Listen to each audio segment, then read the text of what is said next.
Welcome to John Deere Global Cricket Tournament. And we will wicket off the green scoreboard straight down the left side. The captain of the Lions team, Vincent Gorazes. And the Levin international player just trying to shot around the corner off the legs and makes it behind. If you don't see the man, Charles Jameson, welcome to the John Deere Global Cricket Tournament. And I'm joined by Ken Ball in Pretoria. Morning, Jenna. What a stunning, beautiful day. Really. And what a race way to get out. Four garages. That was very hard down the leg side. If you had left it, it would be fine. But I guess T20 cricket, all those things, she had to go off it, but just extremely unlucky. Yeah, definitely really unlucky. Into the first one, Nahla Method, was incorrect. New batsman. Continue on the clubhouse end.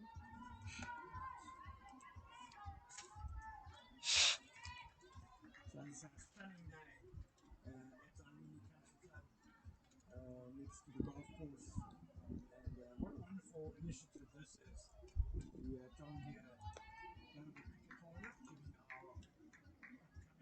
and some of our top women's professional cricketers some action in the new year. They've been out of action for basically a month now.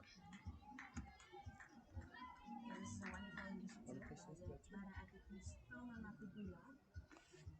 She did really well at the under-19 national league. Basically played in Cape Town. She was the SA Phillies team. She faced the first ball this time on the off stump and it's played out to point nil. Yeah, I think the Easterns team is a young one in general. They've been doing very well in Division 2 of CSA Women's competition, the T20. They've won all three of their matches so far. Ball played across the line and it keeps that wicket. Generally run on the fielder. It's a slide. Keeps it up and the Easterns players go for first single. Underway, they'll be happy to get off that 0 for 1 to make it 1 for 1 now. Yeah, and then facing the first ball and they screwed off. A very experienced player, very good T20 player, 24 years old. And she's an unbelievable all-rounder. She's very economical off-spin bowler. And she can hit a really long ball, so she really one of the players who have the potential to be exciting in the next decade. Plays across the line, it's up, but lands safely. And big chance on, they'll come back for the second. Tokoloko will get that in from the deep mid-wicket boundary. Well, she lived up to your billing straight away there, Jenna. Not wasting any time. Didn't quite get full connection on that full shot, but comfortably cleared the infield. Reasonably big boundary here today for the ladies. Yeah, it's much bigger square than it is straight. We're sitting on the straight clubhouse end. So we have a really nice view. Very hard of the batsman into the covers, but very well fielded by the Tabo beam into the cover. She did well there. That was well struck by Rudolph. She does hit the ball really hard. She is quite a good technical player. Keeps her head really steady and her freely through the ball. Oh, she goes over extra cover, and that'll be one bounce four into the next stand at Irene Country Club. And that'll bring up the first boundary of the first game of the John Deere Global Cricket Tournament by Alicia Rudolph. Magnificent shot. Magnificent shot. Inside out over extra cover. You can understand the bowler wanting to pitch the ball up a bit early doors, see if there's any swing. I don't think there's going to be much because it's clear blue skies and quite warm already here at Irene. But Eastern, thanks to Lisa Rudolph, has shrugged off the loss of that wicket first ball with a good first over in the end. Yeah, good first over there from the batting side, and it'll be exciting with their slot, as you said then. Just having a look at who will be taking the second over for should we call it the golf course end? Sounds good to me, Jenna. Yeah. So from the golf course end, under 19 lines player Tokoloko Motsepe. She is originally from Dobsonville, Hull. one of the more successful players in the school league in the Gauteng school in Pretoria. She's tall, she's skinny, and she gets a lot of movement both in and out with the ball.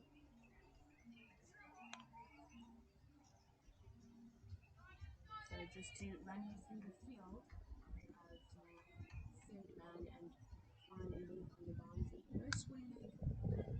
There's a mid-international enema there, picking that one up and getting it in just for one.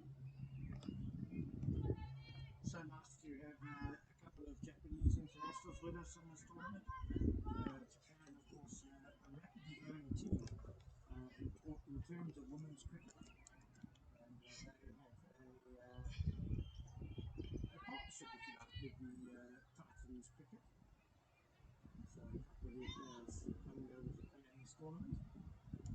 In South African off-season, two players from the Titans, Andy Jackman and Amokela Makula, went over to Japan to play one of their tournaments, and they're just returning the favour by sending some of their players in. Second ball of the second over is a Yorker. It climbs up the left in the middle, and it goes out to the long on Faye Howling, the youngster there away from the boundary. Third man came into the league, and long on went out for explosive opening batter for Eastlands, and she just gets through for that one. Good delivery, that's a good off short hook. Not got a bat on that. Well timed.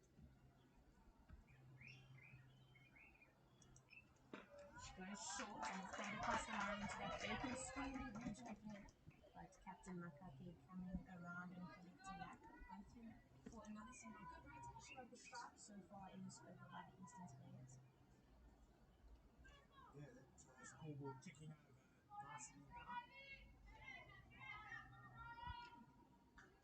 Yeah, lots of energy on the field by the young Lions team. Lots of chatter.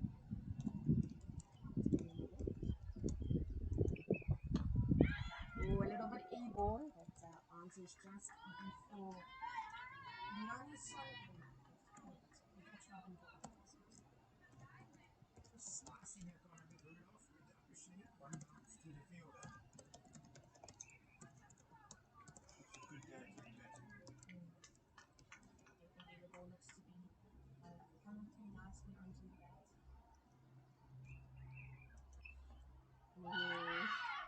Back of a length outside the off stump, and Rudolph tries to have a big swing at that, but misses completely.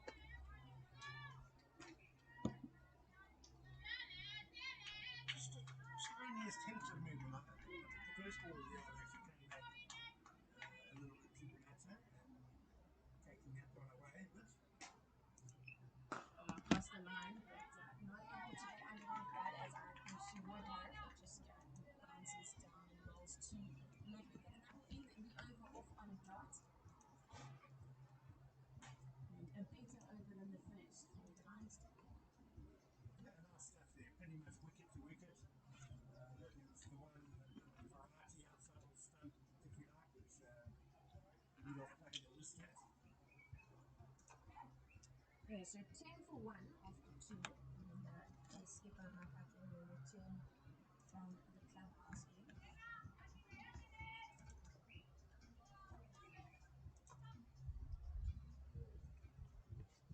For the young Easterns player, only fielder out on the boundary, cover sweeper. Puts up a big on the boundary on the offside.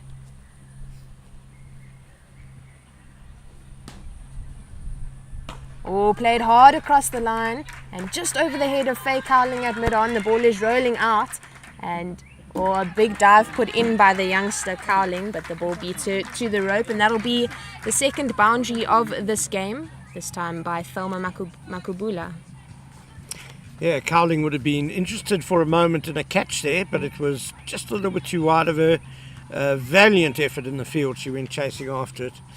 Makake, just if she can just bring her length back a fraction, she's tending to over pitch a bit, and the batters rather able to get under it. Oh, this time that off stump line is a lot better. She pitches it up more, and Makubula unable to get bat on that. Makake tends to bowl quite a lot of cutters into the wicket, so she is prone to drop it short, bowl a couple of half trackers in her over. But if she can pitch that up, those cutters will get off the wicket. That doesn't seem to be doing too much with the seam. And she does exactly that this time. It stays low and goes through to the keeper Manak, toe shin height. Yeah, there have been a couple that have gone through fairly low from both ends. Probably not great bounce on offer for the ladies today.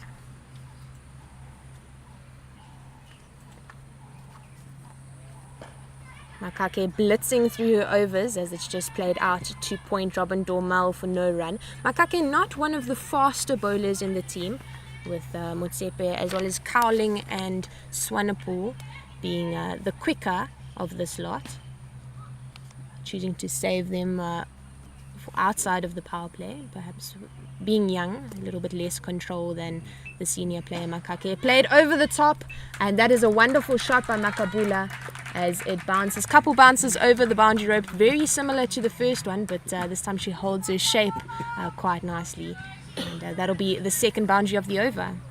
Yeah, Makake scratching her head after that delivery. It wasn't a bad ball at all. It was nice and straight. Again, maybe a fraction full, but certainly not a half volley. Sometimes you just have to give the batter credit and acknowledge that it was their day on that particular delivery.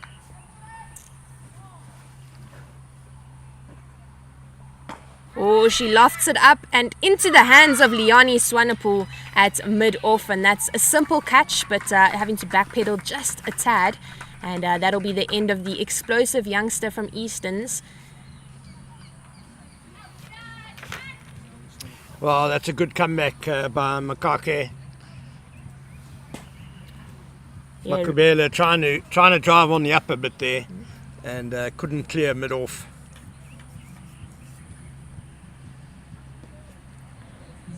Just unable to get underneath it there on that occasion, and perhaps the cutter giving a little bit more bounce than it would have just on the seam.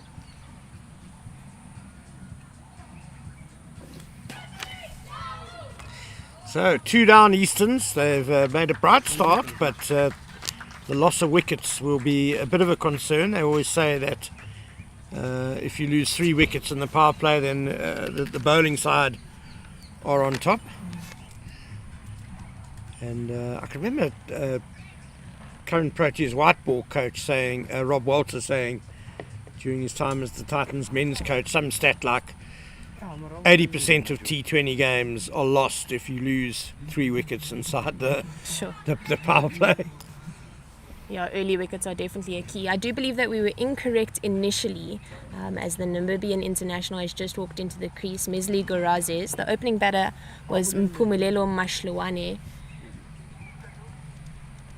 And she'll be on the non-strikers end for the second over of Tokoloko Motsepe. Alicia Rudolph on strike.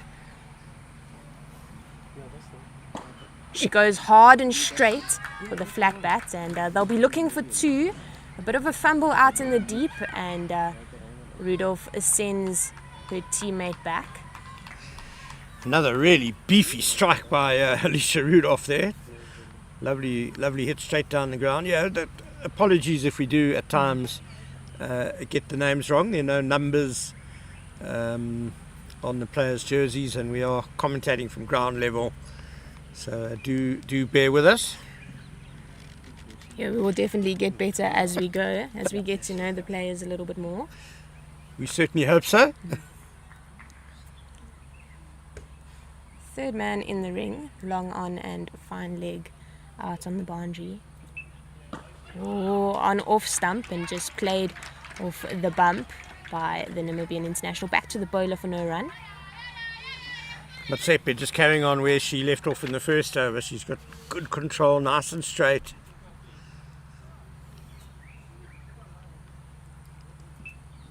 Oh, played off the back foot and cut through point. That's a wonderful cricket shot. She watched it onto the bat, played it late and found the gap between the third man who was in the ring and the point fielder, and she gets off the mark, Mesli Gorazes, with a boundary to her name. What a lovely shot that was. Beautiful cut shot. Nimble feet. Got into position quickly and sweetly timed, and picked her spot as well perfectly. And that takes the Easterns team up to 22 for 2 in the 4th over. Oh, Motsepo drops it short, and that'll be another boundary to Gorazes as she plays a wonderful looking pull shot through that vacant square leg region. The Lions just unable to be consistent on a line and length at the moment. Well, I blame myself a bit there. I was just singing Motsepi's praises for her control, and she's gone with a shortish wide one, and now a really short delivery that was nicely pulled away by Gorazes. A couple of boundaries to get her underway. She'll be very pleased with that.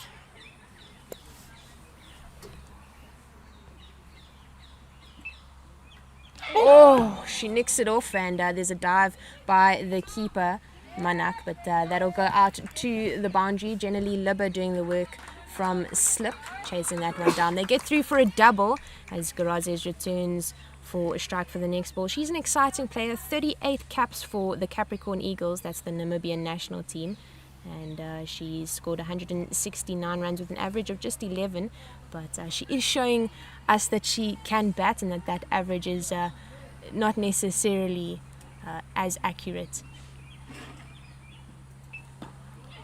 Oh, played with soft hands. They're looking for the quick single, but decide against it in the end. Yeah, just on that previous delivery, in case you were wondering, not a chance put down by Manak behind the stumps. It was the bottom edge on the cut, and it went straight down to ground. A good effort by Manak though. She wasn't too far away from it, diving forward. So that's the end of the 3rd over. End of the 4th, 29 for 2.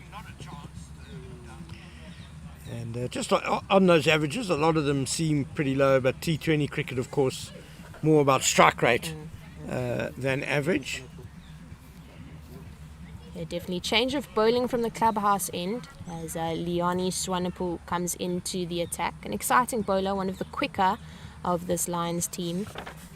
And she has a really good bouncer in her back pocket, so it will be interesting to see whether that comes out or not.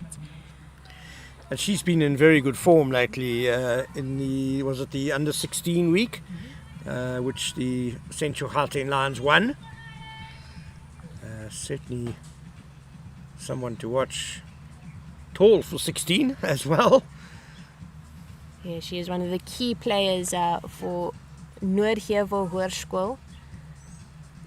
She bats and bowls for that team, and often just trundles over the opposition with the ball.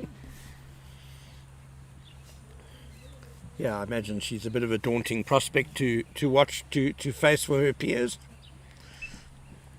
Oh, it's full outside the off stump and driven straight to the skipper Makake at mid-off for no run. Still a slip in place for the Lions, and Swanepoel's 2 boundary riders are at long on and one down at 3rd man.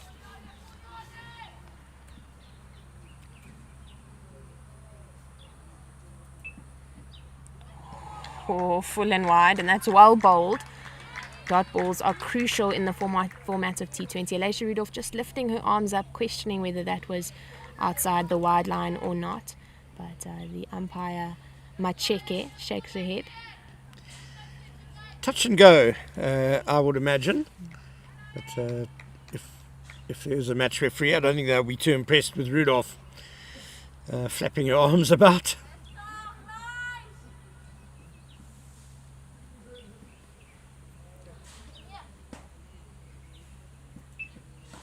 Oh, trying to go big, getting quite frustrated is Rudolph, but just getting the toe of the bat there and crashed into her own toes. That was a bit unfortunate. Lovely balanced run-up that Liani Swanepoel has. Yeah, she's a very athletic player. She's also part of the athletics team at school. She's an exciting long-distance runner as well. This time she pulls the length back a little bit, and it's played out with one bounce to Dormal at mid-wicket. Alicia Rudolph getting visibly frustrated here, as she has faced 4 dot balls so far this over. It's been good bowling by Swanepoel. That one coming off the splice of the bat.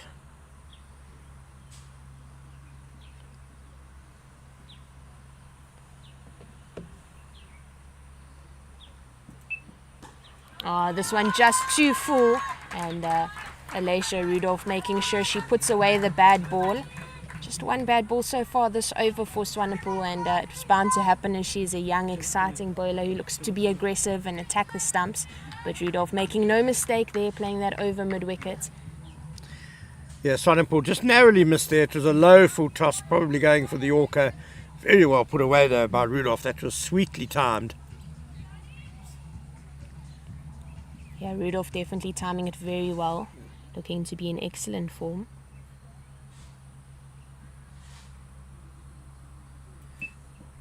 Oh, slower ball, and it's cut out, just too short, and Rudolph had too much time.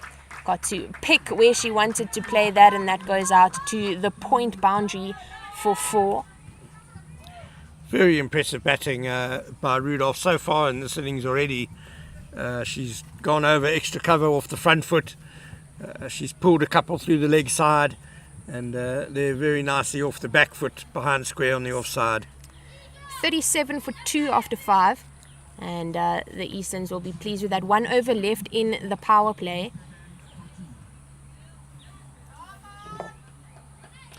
Be interesting to see whether Matsepe continues for her 3rd over, or whether there will be a change. Looks like a change is going to happen. Yeah, Samantha Swanepoel from the golf course end, and she just finished writing her matric last year, 2023, and she bowls off spin, quite slow off spin, so it does put quite a lot of dart. She gives the ball quite a bit of flight. So just for those listeners who are like me, when Jenna says she finished matric last year, she means a couple of a few weeks ago, I guess. Yeah, always get very confused this time of year. Yeah, but it is just a few days, I guess. Actual photo, yeah. Thanks, eh? Just getting our photo taken by the Titans CEO, Jacques Fall. He's running a wonderful tournament here. Global Cricket Tournament, the first of its kind in South Africa.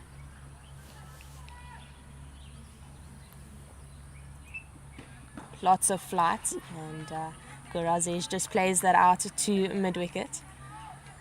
Wow, that really was tossed up and then pretty much landed on a penny. So this is going to be an interesting challenge for the batters. She drops it short this time. There's a chance for a catch at square leg, but just over the head of Motsepe. Brilliant work by Cowling out at cow corner, who comes around to collect that. The Easterns batters go through for a double. Motsepe is one of the taller fielders probably in the side, but even she couldn't quite reach that one. She was trying with all her might. Lots of flight again, but this time just outside the off stump, and played really nicely with soft hands into the ground by Gorazes, and they come through for 2. Really good running out in the middle by Rudolph and Gorazes. Yeah, I guess the danger when trying to play this heavily flighted off spin is trying to overhit the ball, and what Gorazes did really well there was just to stroke it nicely through the gap. Yeah, played off the back foot this time, and a fumble at point by the skipper Makake, and they get through for a quick single. I fancy that just bounced a bit squiff off the square there. Yeah. She seemed to have it covered until the last moment. Yeah, point is one of the more difficult fielding positions to field at, as the ball is always spinning to your left, and obviously with most players being right-handed, especially in the women's game, that position at point is quite a difficult one to field at. Played with soft hands out to the left again of point Makake, and they go through for a single. Well played there by Rudolph.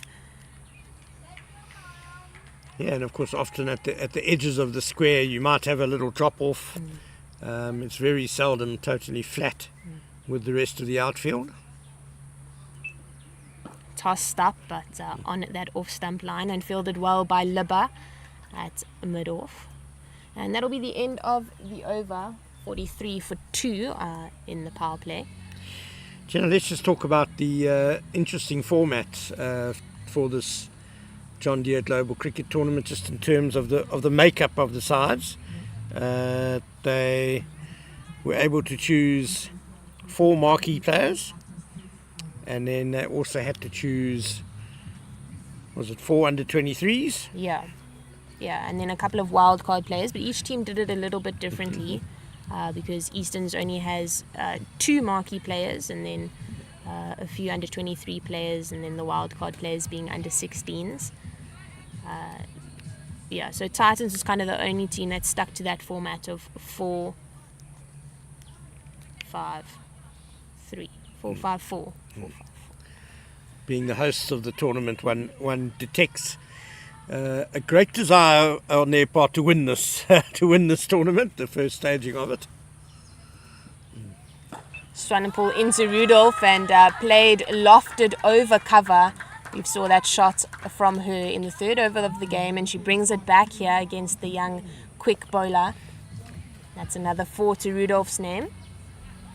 Again, very well struck over extra cover. I've been trying to think who Liani Swanepoel's bowling run-up reminds me of, and I've dredged out a name from the distant past, which I don't know if anyone will remember, but Craig Matthews, the ex-Proteas seam bowler with those elbows pumping close to her sides. Nice high action. Goes across the line, and that'll have a couple of bounces before it goes over the rope. And that'll be 50 up for the Easterns team, 51 for 2 in the 7th. And as you said, Ken, I do not even know who that gentleman is that you speak of. I think I'm a bit young for that. He played for South Africa, Jenna. And, I won't even bother asking if you remember his brother then, Brett Matthews, who also was a bowler, also played a lot of cricket back in the 90s. way before my time. But good try. And just worth making the point that the women's game in South Africa is a very young game. There are a lot of youngsters playing at senior provincial level, which is great to see. There's a lot of exciting talent for the future, and especially with the professionalisation of the game now. Yeah, it is really exciting. She goes on the cut, but it bobbles over third man's head. The Japanese international puts in a big dive and is able to prevent it from rolling over the boundary. The Easterns team go through for 3, and that was good running, good fielding, a bit wide for the ball, so that I think was the only error there in that play. Fantastic effort in the field to save the boundary. Bit of a top edge on that cut shot, not the most controlled shot we've seen from Rudolph today. Garazes facing Swanepoel for the first time in her innings. Quite a lot shorter than Alicia Rudolph. And, plays a different game, times the ball well, just like her teammate, but plays the angles nicely, as we see her play that very well through the covers, just angles the bat and gets that through to the sweeper Letabo Bidley on the boundary for 1. Very nicely steered.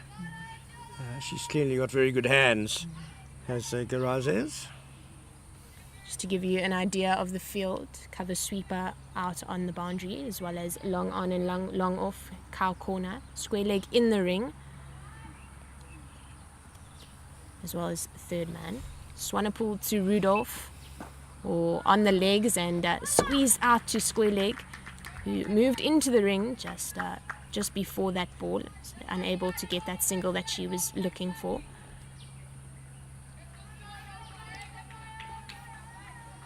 I would have liked to see her go straight for that one, and to try and get the single out to long on, but opting to play that across the line.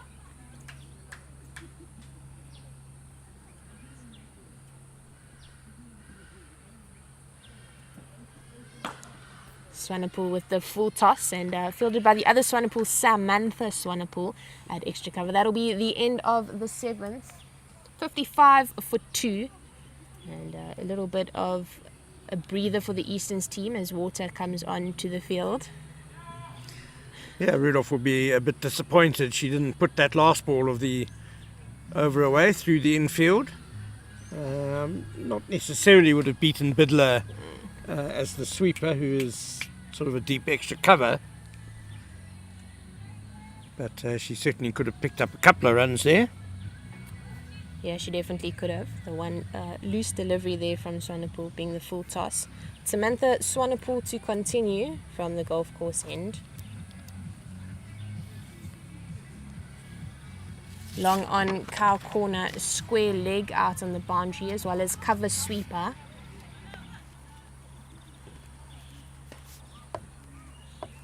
Point, a fine leg in the ring at a 45, short 45 position that we see a lot of off-spin bowlers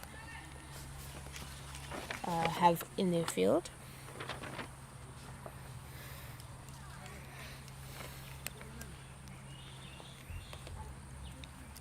So to face Swanepoel, Goraze is on 16 off 11.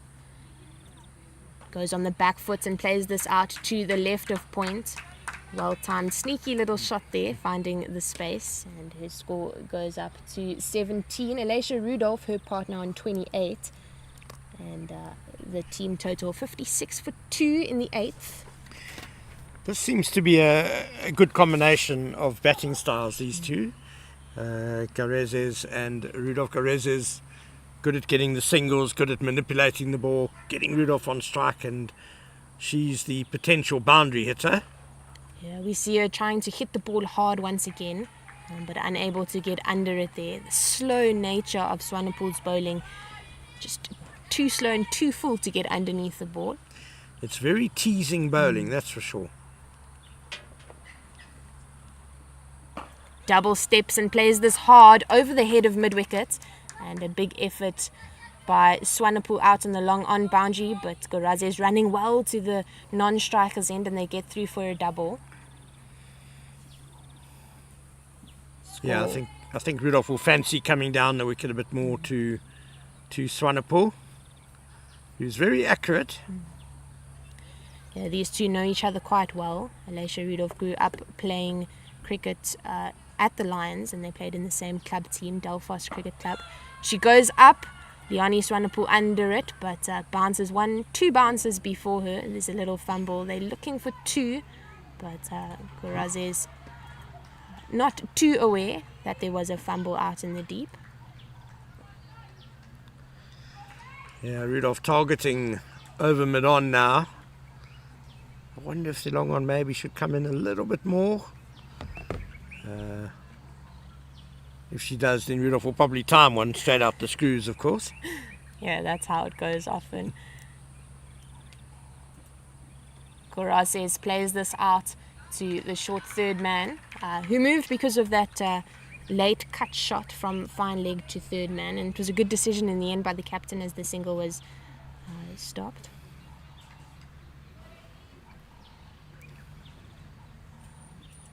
Tosses it up and played through extra cover through the legs of the fielder. Robin Dormel, Jenna Libber on chase and collects that before it rolls over the rope. A really well-timed shot played on the floor by Gorazes, and they get through for 2. That's the end of the 8th, 61 for 2.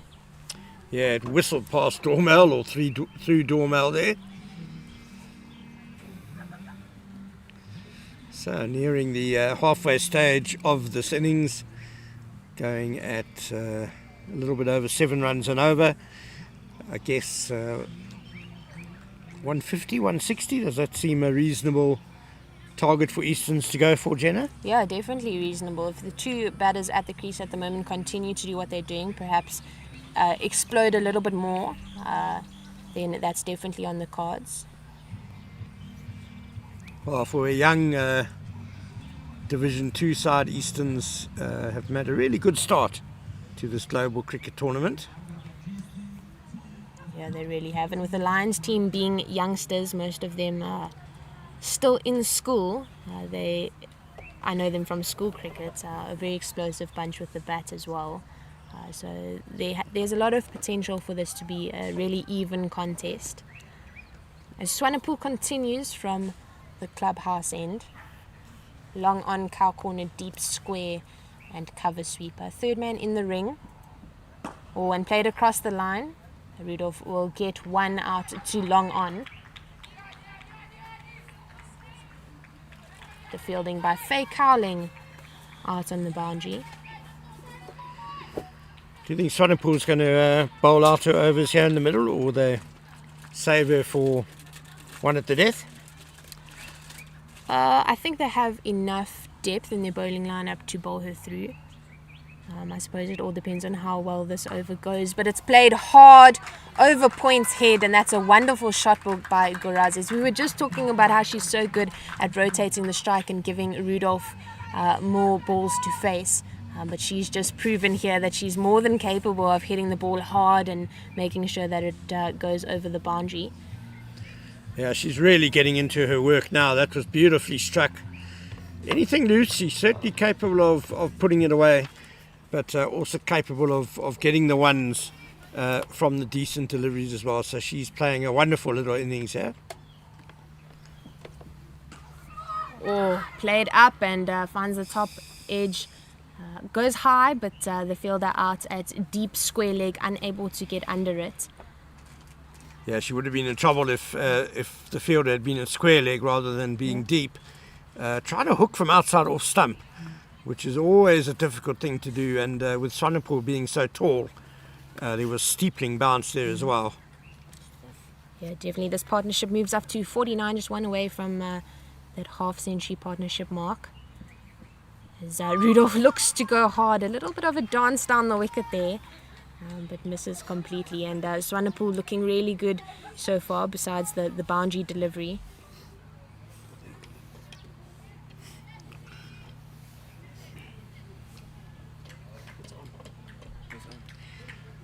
Yeah, the boundary fielders are at long on, a deep mid wicket and a deep cover. Strays too full, and that's a full toss on the legs, and Rudolph does what she knows best, and that's hitting boundaries. That takes their partnership up to 53, and that's very well done by this third wicket partnership. Yeah, having lost 2 early wickets, Gorazes and Rudolph have done superbly well. Yeah, that one just coming out wrong out the hand for Swanepoel. Full toss down the leg side, and you could see her frustration with that delivery after she bowled it. Not sure if she was trying a variation, maybe a slower ball, which went a bit wrong. So 2 boundaries in the over now, starting to get a bit costly. 10 off the over. Yeah, it is also starting to get a bit warm out here at Irene Country Club. So we see Alicia Rudolph just removing her sleeves. Leah, you... Leah. Just a pause in play as our producer Leah in the eye line of Alicia Rudolph. She double steps, and there's an appeal. She nicked it off and caught by Rosina Manak. That's the wicket that they've been wanting. Big one, yeah. You get the feeling Alicia Rudolph was getting more and more frustrated. Out for 36 off 27 balls. Just not really middling everything that she was going for today, and there she danced down the wicket a bit, having a slash and just getting the edge. But a good effort by Rudolph. She's certainly given this innings some very handy momentum, and it's 71 for 3 after 9 overs. Yeah, after a good over for the Easterns team, just losing that wicket of their senior batter, Alicia Rudolph, who proved to be quite exciting so far on day 1 of the Global Cricket Tournament. And into the crease, Erika Oda, the international from Japan. She's 36 years old, and she plays for the Western Eagles out in Japan, their state side or provincial side that we know here. She used to play baseball.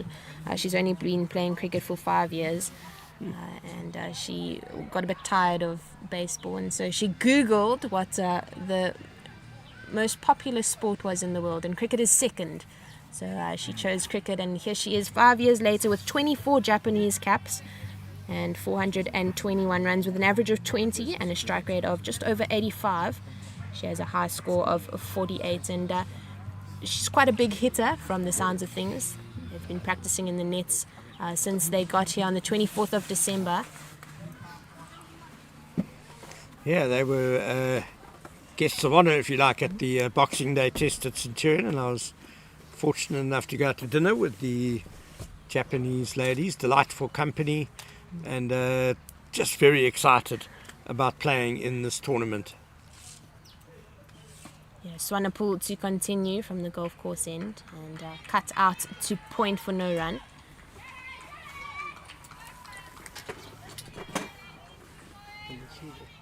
Strike rate of 85, that's good going in T20 women's cricket. Yeah, played out with soft hand. Goraz is looking for that single that has been successful for her so far, but they've plugged that region with her international team mate, with Erica's teammate, Elena Kuseda-Nair. Or tossed up and played across the line. The fielder out at cow corner. Cowling will collect that. They'll just get through for one, and we will have the opportunity to have a look and see what Erica Oda will be capable of against the slow off spin of Samantha Swanepoel. It's been very accurate off spin. That one just a little bit over pitched, and Garasas was able to sweep it on the full.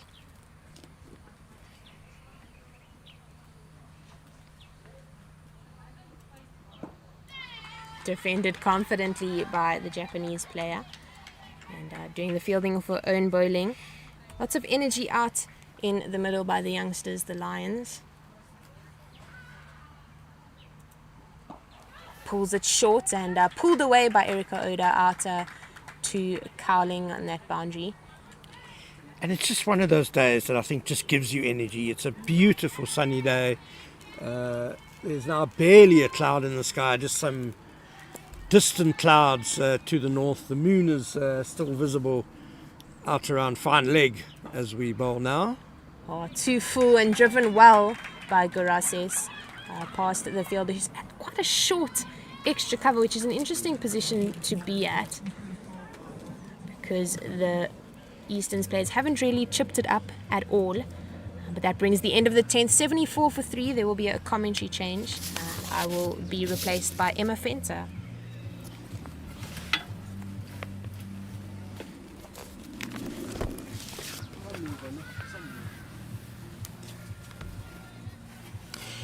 Welcome, Emma Fenter. Great to have you on commentary. Emma also knows both these teams very well, with the Easterns and the Lions. Players played a lot of cricket with and against these players. Who do you think is the happier of the two teams so far, Emma? And I'd just like to say good morning to everyone. I hope you've all had a fabulous 2024 so far. I'd go Lions. I think I'd go Lions, yeah. Easterns, like Jenna said earlier on, they have quite a young side. But the Lions, I think they play more competitive games being in A Division. So I think that leads them to having a stronger team. But we never know. Let's watch the game. Easterns have been batting well so far from what I've seen. A few unfortunate mistakes in the field. A few silly wickets, but... Change of bowling now. We have Dormail coming in to Garasas. Wraps her on the pads straight away, but I fancy that was going down the leg side. Yeah, Emma, the Lions have got 3 wickets, which will be useful. And, of course, chasing, they'll know what they need to score. They would have had a good look at conditions as well. Oh, that was came out a little bit wrong. Yes. Full toss swept away to backward square leg. Just a single. Dormail getting away with that one a bit. I definitely think both Lions and Easterns had a good power play. Lions got 3 wickets, but Easterns batted well. Truly they did. Yeah, that excellent partnership between Rudolph and Garasas, who's still there. Garasas 27 not out off 22 balls, and she'll want to take this innings as deep as she can as Oda prepares to face up to Dormail for the first time. That's nicely bowled. Also, Good ball. lots of flight by Dormail. She's a tall bowler, and it's quite useful for a spinner, isn't it? Yeah, I've played club cricket with Dorma and she's a very aggressive bowler. Again, just slanted down the leg side a bit, clipped away. Will they come back for 2? Because deep back, a bit of a hesitation. And thankfully Oda was very determined to run back to the danger end. A bit of hesitation by Garasas, but there was always 2 on there because deep backward square really had a long way to run. Yeah, and also it's a very long boundary down on the square.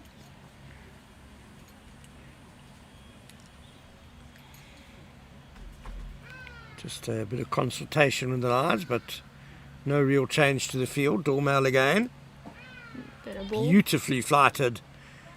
And Oda mistiming that one out to mid-wicket and then nearly gets cleaned up by the throw. Managed to get her bat in the way. I think as a batsman speaking, you're always scared when a spinner flights the ball up. Because you don't know if you're going to step forward, step back. But Robin's controlling it very nicely. Oh, that's a wonderful delivery again. Beautifully flighted. And defeating the drive of Oda, who manages to survive. So the end of the 11th over. 78 for 3. And we'll ask Emma, what do you think Easterns will have in mind as a target here for their 20 over score? Well, it's sad to see Rudolph leave. She was entertaining us. It was nice to watch her bat, and I think she is their key player in the team. She knows how to pick bowlers apart, and I think it was sad to see her go. But I think a target of 150 plus is very defendable. Like we said, Gauteng also has a young side, but I think 150 plus is extremely defendable. Yeah, Bidley is now coming into the attack to bowl some spin. Leg spin. Good start, driven out to mid-off, no run. Yeah, and with the big leg side boundaries, that also makes collecting boundaries difficult. Just down the leg side a bit, it's going to be leg byes as short third man runs across the field. Just the one leg by. Yeah, I think it'll be interesting to see Gauteng bat.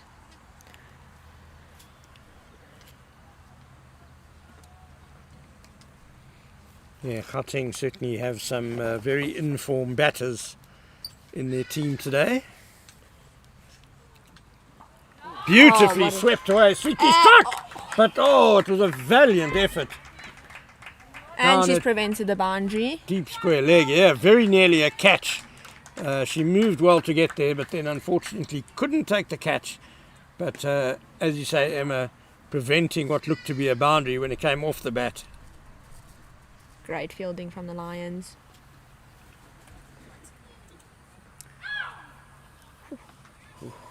Bidley interested again there. The fielder down at deep backward square was Motsepe. Good effort by her.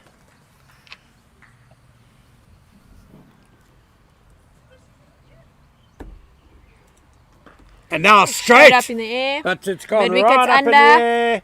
Steepler. No, it was not to be for Swanepoel. That was a really testing catch off Garasas.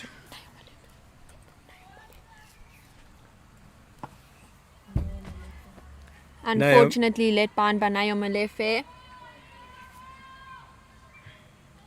It's disappointing as a bowler to see those get dropped, but it was a difficult catch, running backwards. Nicely clipped away by Oda down to Matsepe at deep backward square. So an entertaining over from Bidley, entertaining first over. 5 runs off it, including a leg by. But 2 potential catches, and she beat the bat as well on another occasion. Yeah, definitely an interesting over. I think if Lions took both those catches, it would be a complete different game. But both, I would say, from our view, it was very hard catches, especially the one down at deep square. Absolutely, they both would have been really, really good catches if held. But one gets the feeling that Easterns are starting to put down the accelerator now, and It'll be interesting. Do you think Bidley, with her leg spin, is she going to bowl four on the trot now? Well, I'm hoping she does. I've played cricket with her, and she's a very aggressive bowler. She wants to be in the batsman's face, and she wants wickets, and she changes it up a lot. That's a very nice sweep shot by Oda. She'll only get one for it though, to the deep backward square. She goes to 6 now. Total 84 for 3. We're into the 13th over. And spin at both ends from the DP World Lions. That's beautifully tossed up. It's good bowling from Robin. Much better than her first over. Well above the eye line of the batter, which always makes it difficult to assess the flight. That's an edgy drive. There's no third man, so backward point is herring after it, and they will get 2 runs. Carassus will go to 32 now off 28. Yeah, like you said, Easterns have taken a bit of a back foot on the aggression, but they are trying. But with Gauteng, they've been bowling well. They've been aiming for their fielders. That's straight to cover.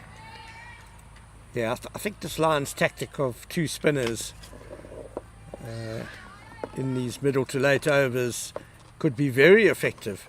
Dormel in particular looks difficult to get away. Bidley as well in her first over. That one is swung away. Just evades the fielder at deep backward square leg. And a much needed boundary for Easterns.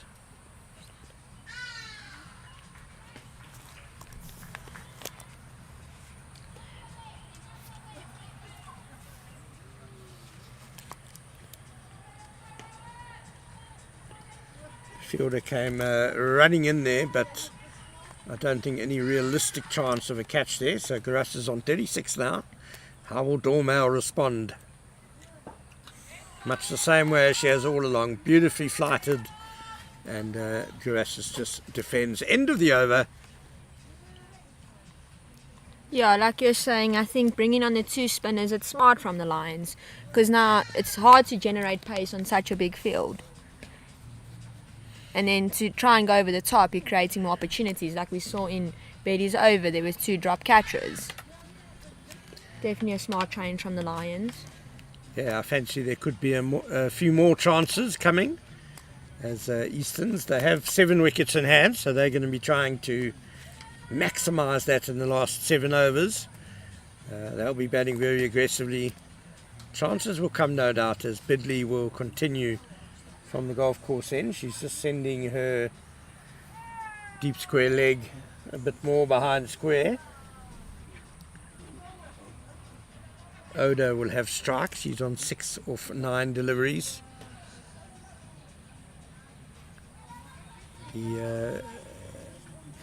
There's a deep extra cover in a bit from the boundary, which seems sensible. Long boundary out there. Yeah. Here's Bidley. Oda, good intent, but she couldn't beat the fielder at extra cover, who's a bit closer in on the ring. Okay, and she beats the batsman there, does Bidley. Bottom of the bat.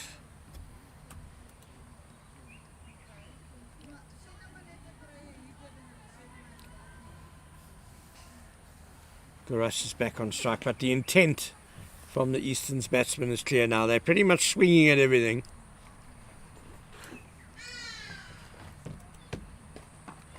That was flatter, nicely chopped away into the gap by Garas for a single.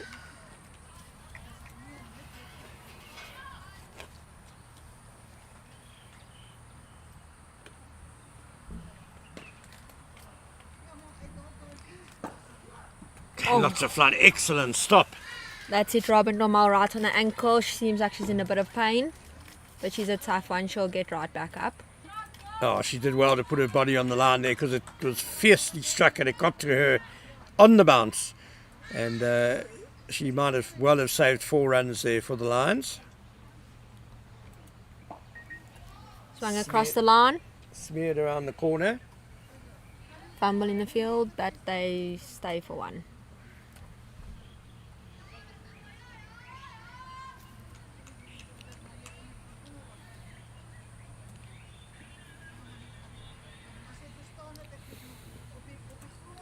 Bit of turn there for Bidley.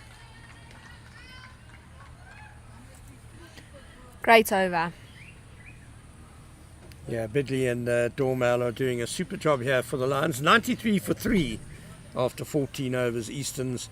So for them to get to that 150 we spoke about, they're probably going to have to go pretty close to 10 and over now for the last 6 overs.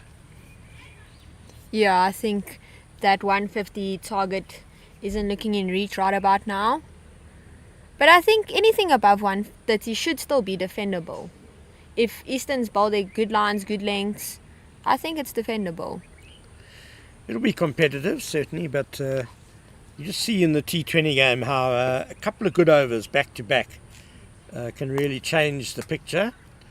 And because she's bowling so well, Robin Dormal, 2 overs for 11 runs so far. She's going to continue from the clubhouse end. She has a deep backward square in place, cow corner long on, and a deep cover. Those are the boundary fielders. There's no fine leg. The fielded fine leg has run, short fine leg has gone to short third man. Also a little bit of turn into the batsman, but a bit short from Dormal and chopped away to that cover sweeper. I think if she keeps her line outside off, there is no need for a fine leg. But if she strays down, then it's inevitably 4 runs. Absolutely, it will require control. Up in the Across air. and hits. It's over extra cover and a few bounces and over the boundary it goes. Wonderful strike by Garasas. That is a fantastic shot. Nothing screams technique like hitting it over cover. It was interesting that Garasas stepped across outside or something, almost seemed to be shaping to hit it leg side, but adapted well when it was full outside or stump and beautifully hit over mid-off.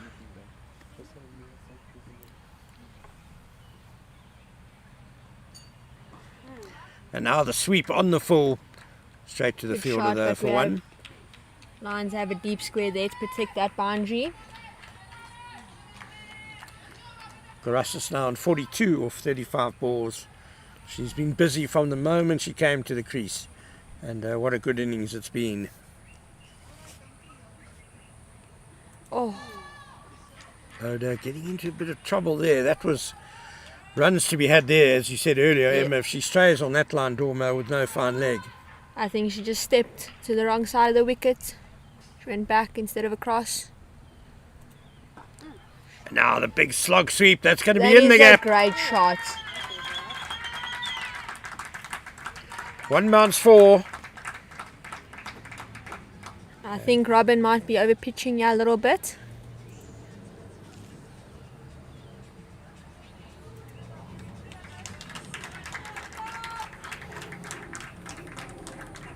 Yeah, able to get it pretty much on the half volley there, Oda. And the 100 up for the Eastern Storm.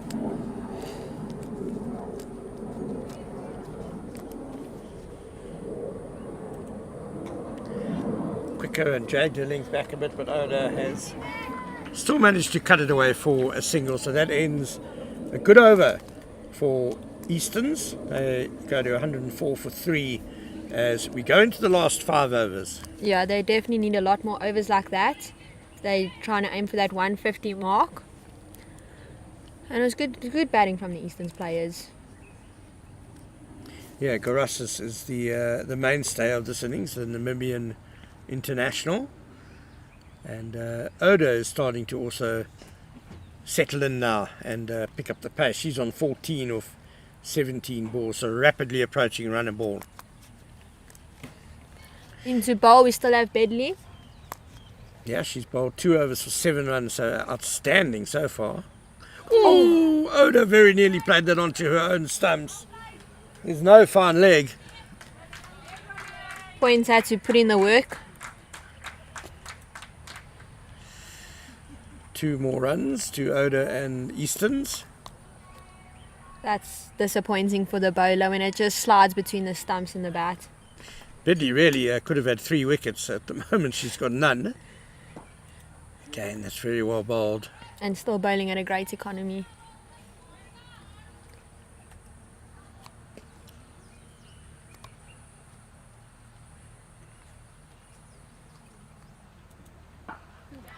That's nicely struck. It's not quite going to reach cow corner.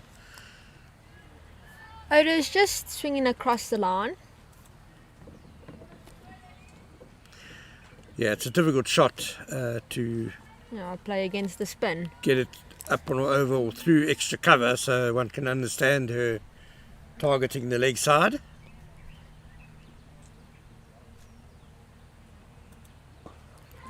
Straying a bit wide Nicely there. struck. I think Bailey. that's going to beat But the batsmen dominate. the fielder out in the deep there. Very nicely struck by Garosses, who will go to 46 now of 36 deliveries. In sight of the first half century of this John Deere Global Cricket Tournament. The opening morning of this competition and involves teams from Easton's, the Lions and the Titans, who are the hosts. Again, nicely through the offside by Garosses. She's got lovely hands, and this time it'll just be a couple of runs. Yeah, no, this was definitely one of her more expensive overs. I think she's been straying a bit far on the wide of stump. But hopefully she can pull it back in this last ball, maybe make something of it. This time it's And straight picked to up by Robin Dormal in the covers. So 16 overs gone, 113 for 3. Garosses on 48 of 38. Oda has 17 of 20. And Robin Dormail has got 1 over left. There's just a bit of debate amongst the Lions leadership group about whether she should finish now, or no doubt she'll bowl that 4th over, but there could be a bit later.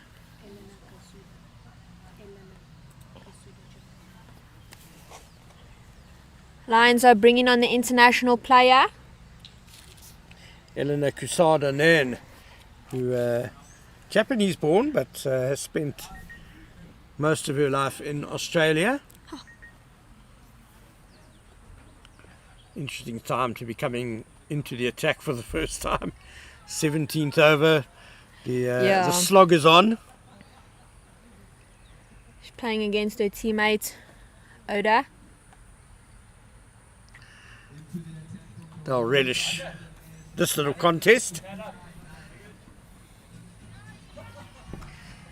So 2 fielders on the boundary on the well, 3 with the long on.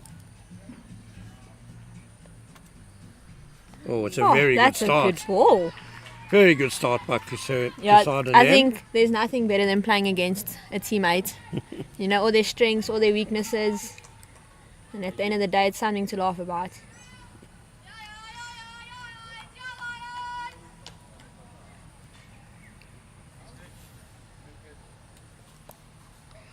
So just a slight adjustment to the field on the offside for the line. Short third man coming a bit finer.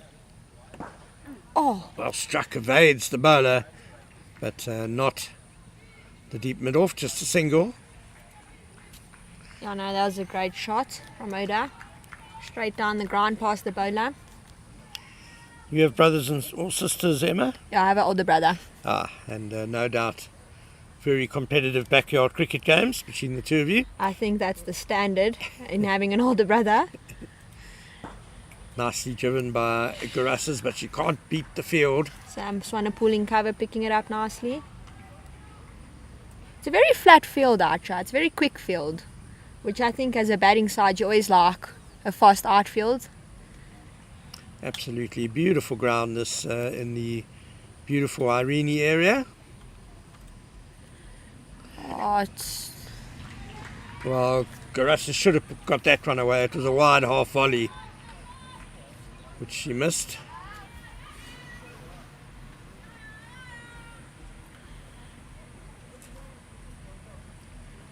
What a good over this has been. 4 balls for just the 1 run.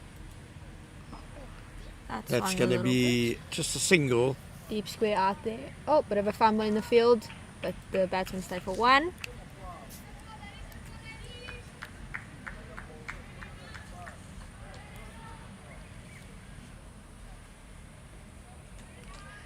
Right, Casado will be looking to finish well here. Last ball of the over, just 2 singles she's conceded. Oda on strike.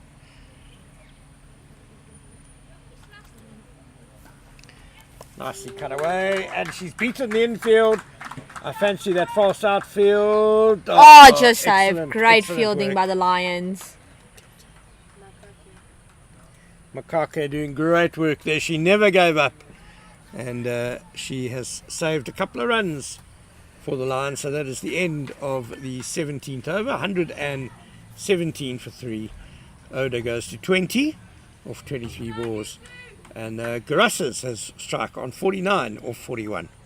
Yeah, the Lions captain definitely leading the team. That great fielding effort.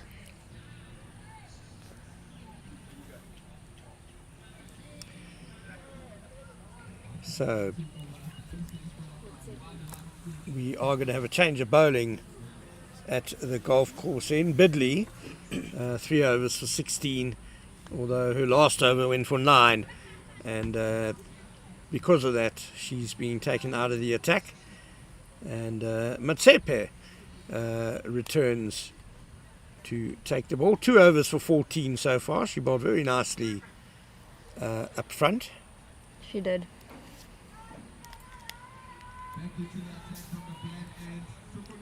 Well, I think these 2 batsmen have their eye in, and Matsepe is one of the quicker bowlers. So I want to see how this will go. Because there's nothing like having your eye in and pace is up. Just the ball comes off the bat so nicely. That's true. Matsepe in. Oh, still got some swing in these late overs. Yeah, she did move a couple away from the right-hander in her first couple of overs. Brought one back nicely as well. And she generally bowls pretty straight lines. She was pretty good up front, and a good start to her second spell. Well, let's hope Jenna Libbain slip there can take a few catches. It's a very attacking move to have a slip in the the 18th seventh, over, yeah. and someone who's on 49 at the crease. But so far in this over, you can see why. Matsepe beating Garassis twice outside the off stump.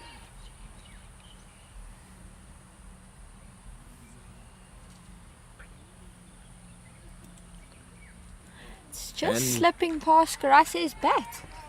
Yeah, 3 times in a row. She's a bit late on it. That little bit of extra pace from Matsepe. And that little bit of extra bounce.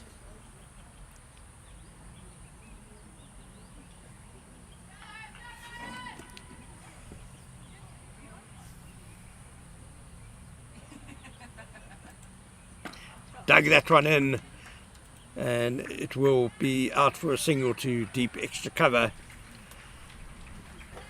Garassis goes to 50 off 45 deliveries.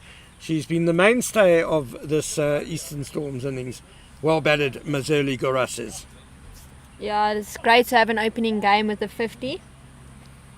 It's just setting the standard for the tournament. I think there's going to be a few great run chases in this tournament, and I'm so excited for that. Nicely struck by Oda. She's got it past the cover. Deep extra cover runs round though, and they'll come herring back for 2. Nicely struck by Oda. She goes to 22 now. 120 for 3. I think 150 is looking good for the Easterns right about now. 13 balls left in the innings. And Matsepe again. She's dominating this over. Yeah, very good over by Matsepe. 120 for 3 after 18. And the Lions finishing things off well here. 150 is going to take some hitting, Emma. 30 off the next two. I think now that Graces has a 50, she has nothing to lose. See ball, hit ball. Open that front leg and just hope you connect. We all wish it was that That's easy. yeah. But the Lions bowlers, of course, will have something to say about that. As Kusada Nan will continue after that excellent first over. 4 from it. It's great economic stat she wants in T20 cricket.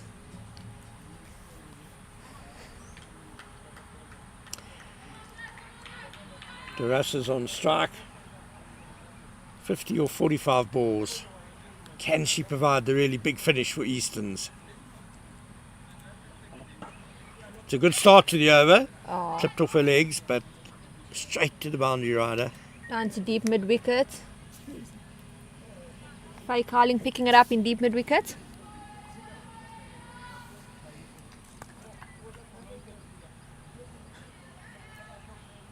Bit surprised that Faye Cowling hasn't bowled. She did win all-rounder of the week at the under-16 week recently. That's Oh, nicely she's also cut. by very Oda. good bowler.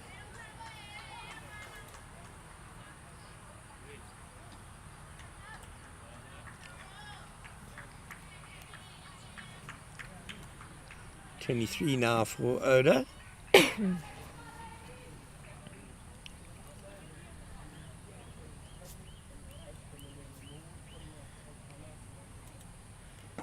Straight up in the air. Garases Long on comes running in. taken. Excellent and catch. Janela straight in the hands. Garases goes. Excellent catch by Jenna Luba. But the end of a fine innings by Mazeli Garasis, heading out to the penultimate over, but unfortunately could only send that one straight up in the air, and a good catch running in from long on. Yeah, she should be proud with herself. That was a great innings. Oh, 51 then off 47 balls for Mazeli Garasis.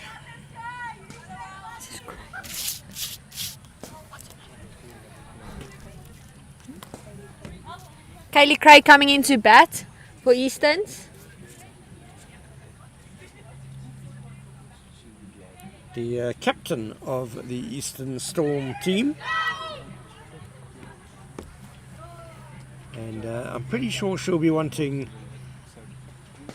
a few more quick runs for Easterns. 122 for 4, 9 balls left in the innings. If they could try and get it up to 140. Yeah, I think 150 is not looking too good right now. But hey, cricket's one of those games you never know what could happen. Yeah, certainly the Lions applying the squeeze in those middle overs after the halfway stage. Yeah, I think there was a bit of a drop in the energy in the Lions field, but after that, I think they're going to push for these next 9 balls. Yeah, Easterns lost their third wicket at 71 after 9 overs. So the next 9 overs have only seen 51 runs scored. Oh, this is beautiful Great bowling ball. by Kusadenan. Very difficult to get away. Yeah, she's bowling good lines and good lengths. There's not much you can do with a ball that straight and full. That was a big full toss that Craig couldn't put away. Yeah, I think you have white. So Kusadenan has 1 ball left to bowl. She's only gone for 6 runs so far. It's been an excellent little cameo from her in the 17th and 19th overs. That's nicely played by Craig out to That's our ball. deep cover. Just the one despite the misfield. And that ends the 19th over. 123 for 4 Easterns. Yeah, I think the international player, great bowling performance. 6 from it, 1 wicket. Nothing you can do about that. yeah, perhaps it required a bit more innovation and trying to manufacture something, which is easier said than done. Garassa's had 50 to her name, and she tried to do it and came off second best. So all credit to the bowler there for her excellent 2 overs. As Motsepe now will finish up at the golf course end. 3 overs for just 17 runs, and she will be bowling to Kaylee Craig. Slip still in place. Oh, she'll have to be quick, Motsepe! Oh, I fancy if the throw was more accurate, then Oda was definitely gone. Yeah, and that would have been because Oda was on strike. It's sad to see your in player go in the last over. That's when you want your in players to be in. Yeah, you can understand what Craig was trying to do, trying to get Oda on strike, but Yeah. that was definitely not the right delivery to try and do that.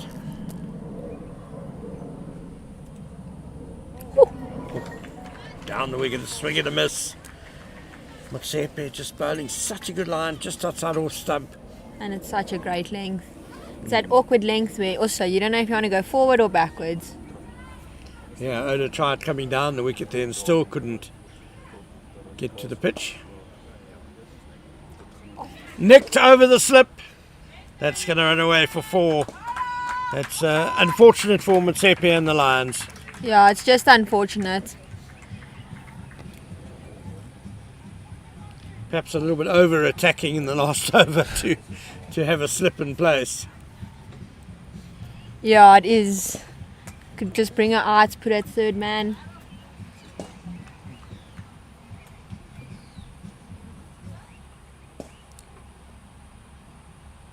And she's bowled him. Bowled What her. a great ball. Yeah, Oda goes swinging across the line. 27 of 28 balls. Good innings from the international player. Yeah, but Sepe's brilliant line and length, just getting the better of Oda. She had to try and manufacture something, swinging across the line and clean bowled. Good contribution though from Oda, 27 of 28 balls. As Ashley van Wyk will come to the crease. She's one of Eastern's younger players. 2 balls to go. And Ashley is on strike. She much of a boundary hitter, Emma? I'm not too sure. I've played with her a few times. She's a good batsman. She really is. Perhaps the wise thing to do would be to take one and get her captain on strike and leave the responsibility of the last ball to her. In this situation, I'm planting my left leg and swinging for the heels. Just a little bit too wide there from Motsepe. It's been a great bowling performance from the Lions. I haven't seen too many wides given. Yeah, very disciplined. And Easterns will end there. No, there'll be one more after the wide. It's a single to mid-on. Yeah, especially the second set of 10 overs has been particularly impressive by the Lions. Spinners Dormal and Bidley came on to good effect, and then Motsepe closing very well here, and Kusada 9. Oh, great innovation by Kaylee And they'll Craig. end with She'll a single. just get a 1 though. Oh, she could have just got a little bit more bat onto that one, but a good effort. So Easterns will end on 131 for 5, target 132. Emma Fenter, I think it's a competitive score, but Lions probably maybe just slight favourites at the moment. Yeah, well, like you said, when Betty and Dormal came on, they had that dry spell. I think to reach 130 after that 6 over dry spell, it's a great score. But we'll see how Lions take it on, and I'm excited to see how they bat. Yeah, so that 131 by Easton's built around a half century by Mazurli Garassi. She made 51 or 47 balls. She had a very good partnership up top with Alicia Rudolph, who scored 36 off 27. And there was a very nice contribution as well from Erica Oda, who made 27 off 28. Lions bowling, well, the spinners Robin Dormail and Barata Bidley were both very impressive, and the bowling at the death, Motsepe and Kasuda Nan also doing a great job. So join us, we'll be back in a little bit under 10 minutes for what should be a very exciting chase by the DP World Lions.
Alrighty, good morning and welcome back to the John Deere Global Cricket Tournament, where the first game of this series between Eastern Storm and the DP World Lions.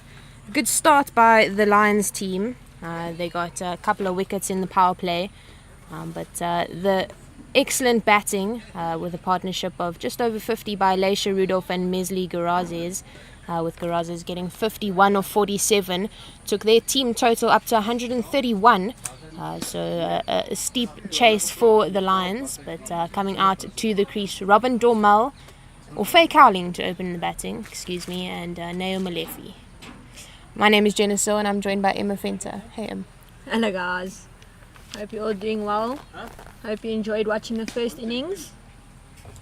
I know I did. Jenna? Yeah, I definitely did. A lot of exciting cricket. There were some creative shots. Mesli Gonzalez, Garazes used her feet really well. Quite a creative player. There were a few really well executed technical shots over extra cover, which I think, as you said, that speaks true technique. So a really exciting start by Easterns and a good bowling performance. Quite a disciplined performance by the Lions. Didn't bowl too many extras, just one or two, and then the odd leg by here or there. But overall quite controlled.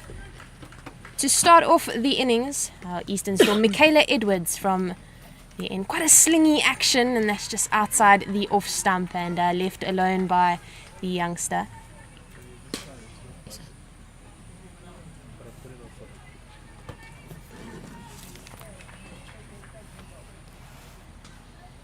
Is it Robin? Batting, no. I don't think so. Let's see.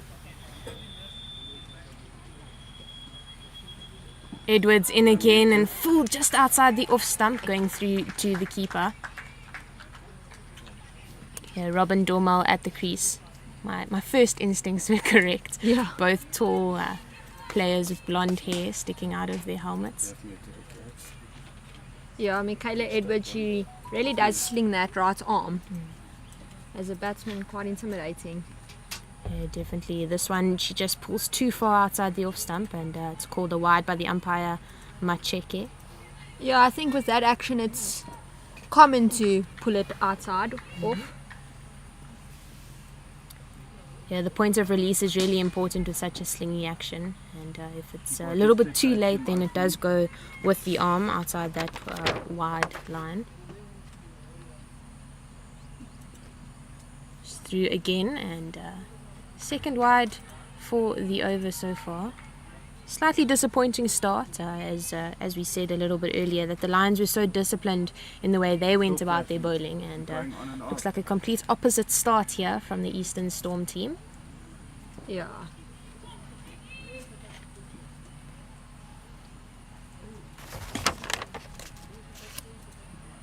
That's Much better. better ball.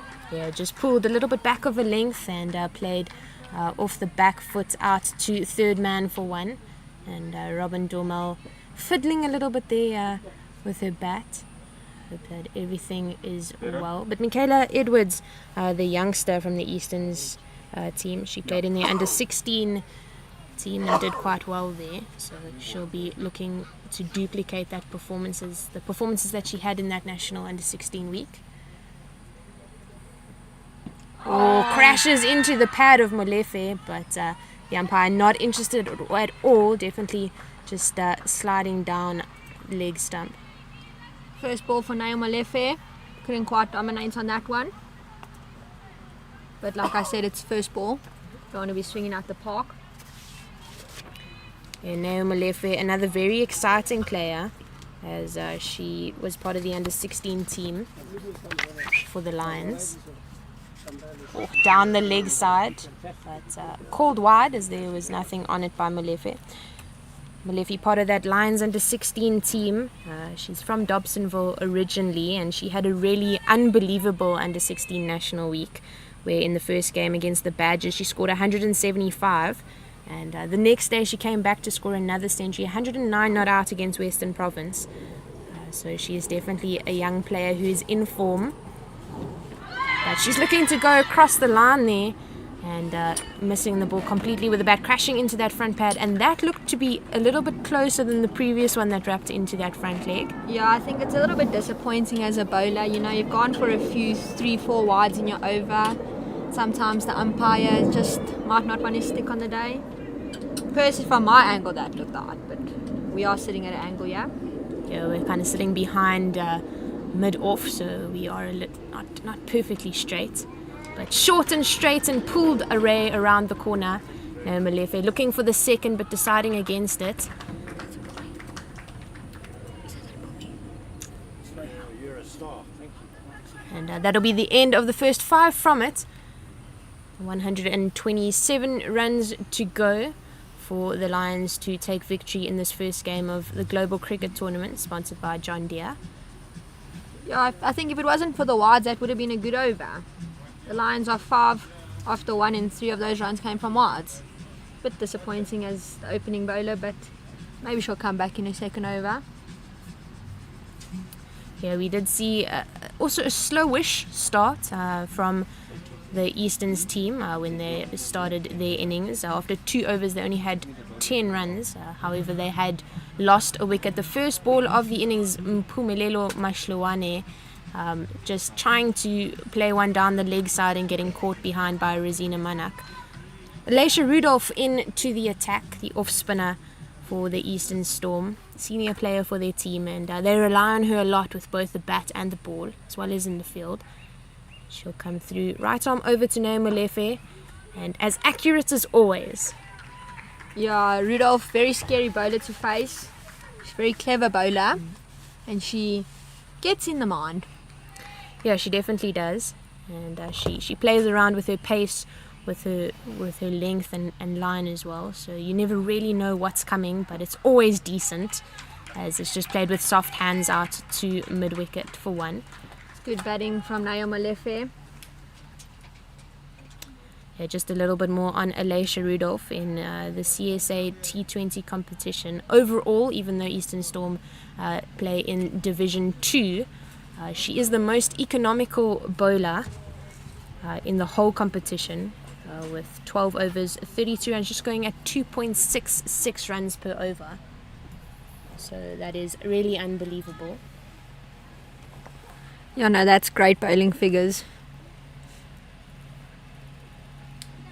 Oh, beating the bat of Robin Dormel, who opted to go on the back foot there to the off spin and through to the hands of the international who batted so well. Mesli Gorazes behind the stumps. Umpire's just telling a few people to move out the way. Photographer getting the best angle there.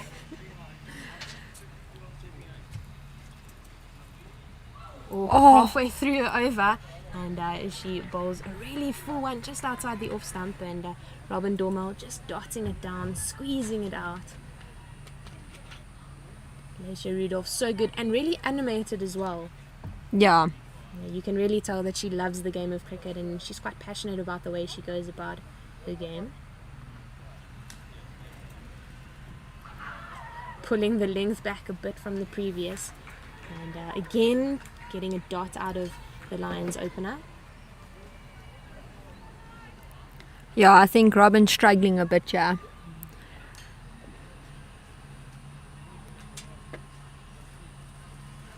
Pulls it short and she goes straight over the bowler's head, but collected by Peyton Coppin. It's a direct hit, and Robin Dorme unable to make her ground, and that was a very good throw, by Erika Oda, the Japanese international player, at mid-off, and that'll be the first wicket for the Eastern Storm team and the end of Robin Dormel. Yeah, and I think that was just great cricket all round. Personally, I think it was a decent shot. Robin tried to create something. Erika Oda picked it up, directed it onto the stumps. It's just great cricket all round. Yeah, really good piece of fielding, and I think it's difficult with a bowler like Alaisha Rudolph, because you try and create something that isn't there, because she's so good at what she does. And had I been in Robin's position there, perhaps just protected the over, saved my wicket, tried to play with soft hands there. I think she got a bit frustrated with the few dots that she had faced prior to that wicket delivery. Yeah, I think from young you always taught the good bowlers come on, just block them out. I mean, in a T20 they can only bowl 4 overs max, and it's not like they're going to get 24 dots. Yeah, definitely not. But at this level, it does play a bit in the batter's mind. Do I defend and see the bowler out, or is there an opportunity for me to get a maximum? Yeah, and I think 131, it's not a huge target, but you still can't dot out every single over. Is more than one a ball. And dot balls in the game of T20 cricket are vital. And that is why Alicia Rudolph is so good, because she just gets those dot balls over and over again. That's the end of the second over to the crease. Rosina Manak. And she'll be facing the youngster Michaela Edwards from the clubhouse end.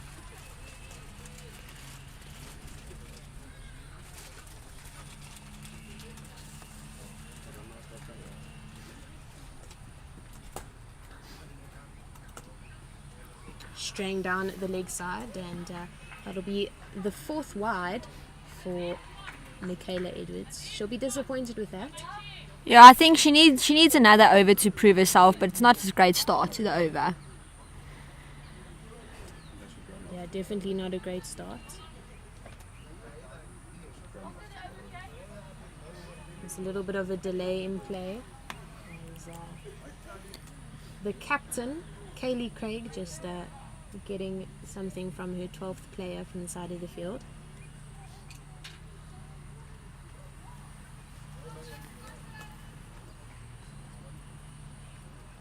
Rosina Manak she'll get another wide, and she'll be watching the ball closely and making sure that she gets her eye in, with no trouble there from the bowler. Yeah, it's a bit unfortunate from the bowler, because Michaela Edwards, she is a young player, and you come on, open the bowling, first game of the tournament, there's international players in your team, it starts to play on your mind eventually. So I think the nerves have just got the best of her.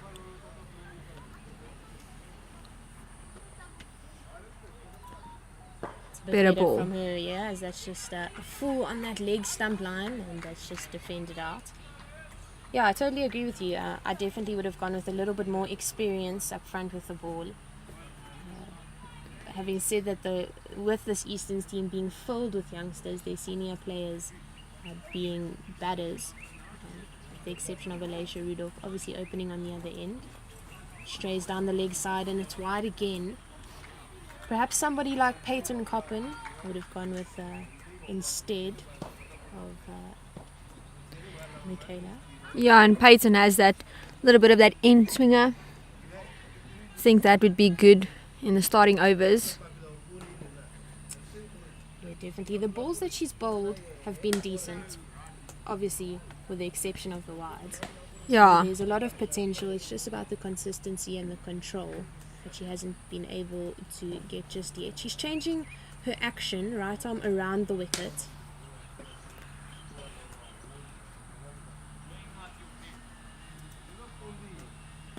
And she's successful, but that's a wonderful cricket shot over cover by Rosina Manak, and the ball just sliding away from her with the angle of the round arm around the wicket, and just putting back to that and lofting that over cover for 4. Yeah, I think it was clever from the bowler to come around the wicket, but Rosina Manak just absolutely pumping it over cover, and it's such a fabulous shot to see. Truly it is. Yeah, really wonderful. And with the round arm, as I said, just sliding away and across the right-handed batter. Rosina Manak playing that really nicely. Better line, squeezing up the batter. There's a throw at the non-striker's end. It's collected. Yeah, no, this is smart from the bowler to see what she's doing wrong and to try and make something and change it. Yeah, with square leg, mid-wicket and mid-on in the ring on the leg side. Definitely think squeezing the batter, making sure not giving them any room is the option. It's the best option to go for. And that's what she does there. Squeezing into that off-stump line and forcing it out into the offside. Yeah, much better from the bowler, yeah. If she had known this before, it would have been a completely different score.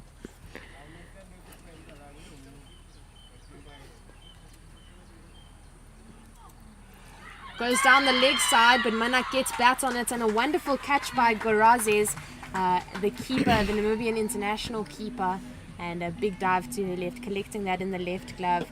And that'll be the end of Rosina Manak, almost identical to the wicket of Mpumelelo Mashluane in the first innings, the first ball of the game, where she just edged that off the leg side and caught by the keeper. So that'll be the end of Rosina Manak.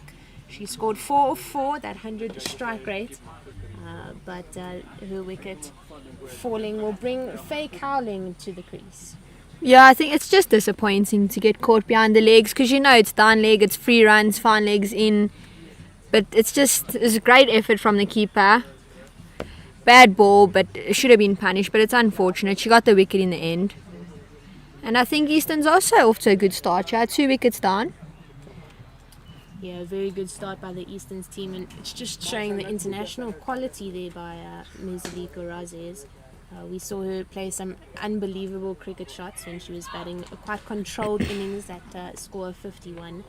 She was caught in the end at long on, but just the quality and the standard of that international player, that catch was low and far to the left of her, so she did really well to get hands to that.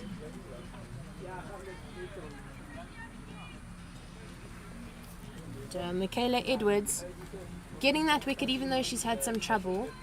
1 ball left in her second, 1 wicket for 15. The youngster Faye Cowling will be looking to get off to a good start.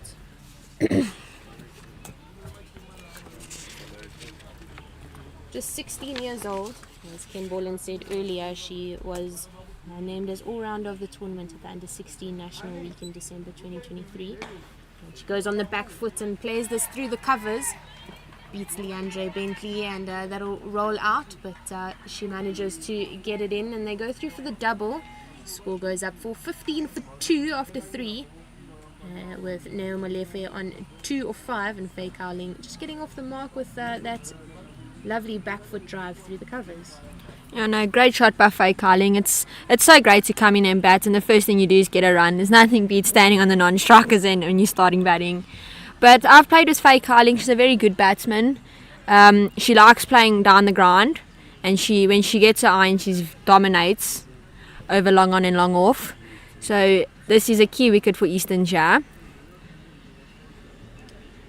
Yeah, Cowling is definitely an exciting player. She was part of a team that I coached, JP High School for Girls, that went on to win Under 19 Girls Schools Tournament in Cape Town in February of 2023. She was one of the top bowlers in that tournament. So we didn't see her bowl today, but she's very capable with both bat and ball. Flighted up, played well into the covers, but Molefe not too keen on looking for that quick single.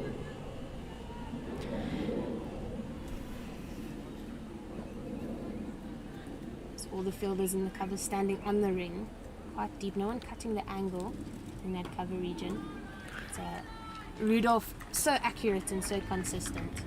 No, it's great bowling from her. Like 1 over gone, and she's only gone for 1 run. That's someone I would want in my T20 team.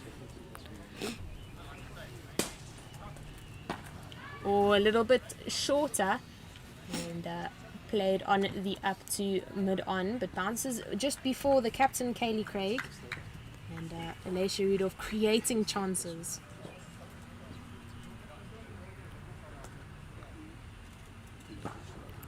Outside that Great off stump, and a misfield at cover, and they'll chase that out to the rope, but it doesn't have enough on it, and they go through for 2. Rudolph a little bit disappointing by the misfield at cover. Great shot from Naomi Molefe. She's trying to make something of it. I think Rudolph is a very good pressure bowler. And with the constant dots, batsmen try and create things, and that's why she's so successful, because she's so good at what she does. And when batsmen try and create opportunities, it benefits her in the end.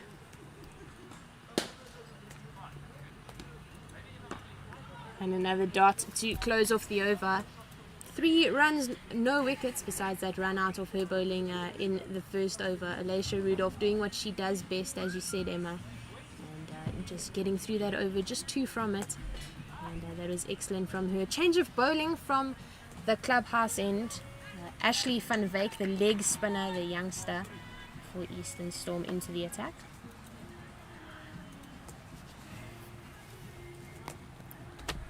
Yeah, I like watching leg spin. We saw how Betty did well in the previous innings. Now we have Van Wyk. So let's see how she plays. Yeah, leg spin is definitely one of the more difficult skills to get perfect in the game of cricket, and even more so at T20 level. High risk, high reward type of skill. Yeah, I think if leg spin is done right, it's a very difficult thing to face, and as a batsman, you want the easiest thing possible. Yeah, definitely. She gets through to Cowling. A little bit of turn on offer there. It does come out to the top of the hand, so more of a slider than a traditional leggy. That one is pitched a bit too outside off for a leggy. Much better line. And dropped by the captain, Craig. There's a run out chance, but Cowling gets through, and that's very lucky. Faye Cowling just riding her luck there as she just chips that up to mid-off. A simple catch, but disappointing in the end there from the skipper. Yeah, no, it was a simple catch, and it's unfortunate that it was let down. I think as a young bowler, you want to make a name for yourself, and when your teammates let you down, it is a bit unfortunate. And like you said, it was a great ball compared to the first one. Yeah, and then to follow that chance, just coming through with a wide, a little bit of a confidence dip. Strays down the leg side, and it's played well by Molefe off the pads. That'll go out to the fine leg boundary. They're looking for 2, they turn for it. And that's some really good positive running out in the middle by the Lions batters.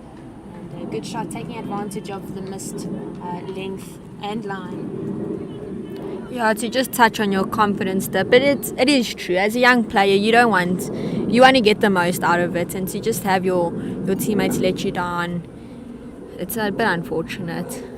But nonetheless, she's bowling well. Yeah, she comes back nicely there with that dart out into the offside.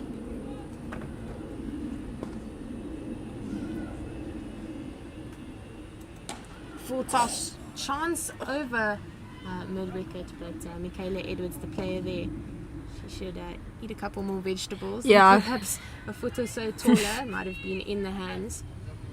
But they get through for 1, rotate the strike. So Faye Cowling on strike for the last ball of this over.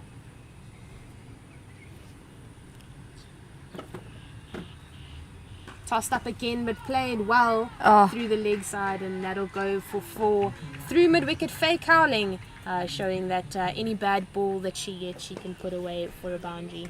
And that's the end of the 5th, 26 for 2. Yeah, that last ball, Faye Cowling, she picked it up beautifully. Saw it in the end, just said, I'm dominating. Yeah, and this looks a little bit similar to the Eastern Storm batting innings in the power play from the clubhouse end in any case. I think the difference for sure is the pressure being built on the golf course end, or what we have called the golf course end, by Alicia Rudolph. Yeah, I think the Lions are trying to keep the clock ticking, besides for facing Alicia Rudolph, but she's quite a difficult bowler to face. But other than that, they're trying to keep the clock ticking, which I think's clever of them, because the 2 batsmen at the crease are quite young, and it's nice to play with a more experienced player when you're batting. It's kind of like a calming sense. Yeah, it definitely is that mentorship role from the non-strikers end when you, as a youngster, you're facing just that reassurance. It's always important. Yes. New bowler Leandre Bentley from the golf course end, replacing Alicia Rudolph. She looks to be bowling a bit of spin from that end. She's quite a tall player.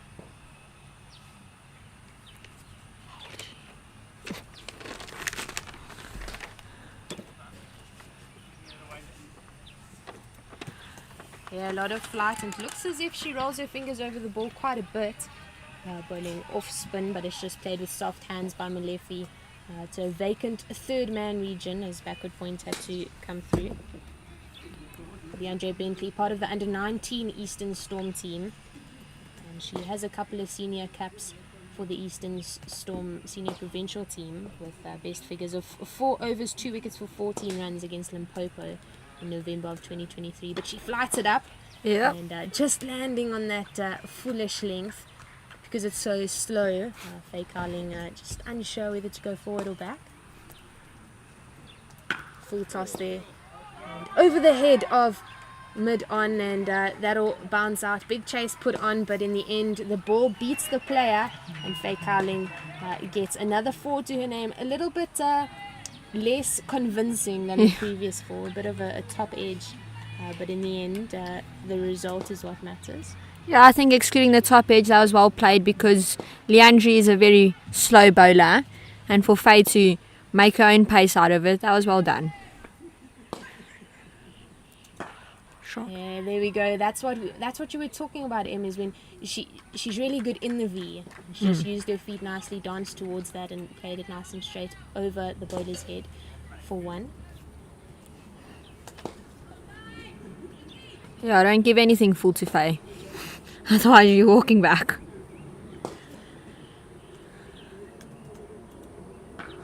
Short and played across the line over the head of mid-wicket, but Peyton Coppin out at cow corner doing the work just allows the single to happen between the Lions batters.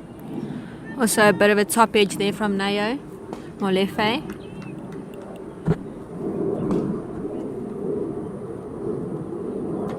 This time wide outside the off stump, but cut out. Molefe looking for the single, but Carlin opting against it. Good piece of fielding by Mashluwane in that cover region, and that'll be the end of the power play. 32 for 2, just 100 runs short of the target by the Lions.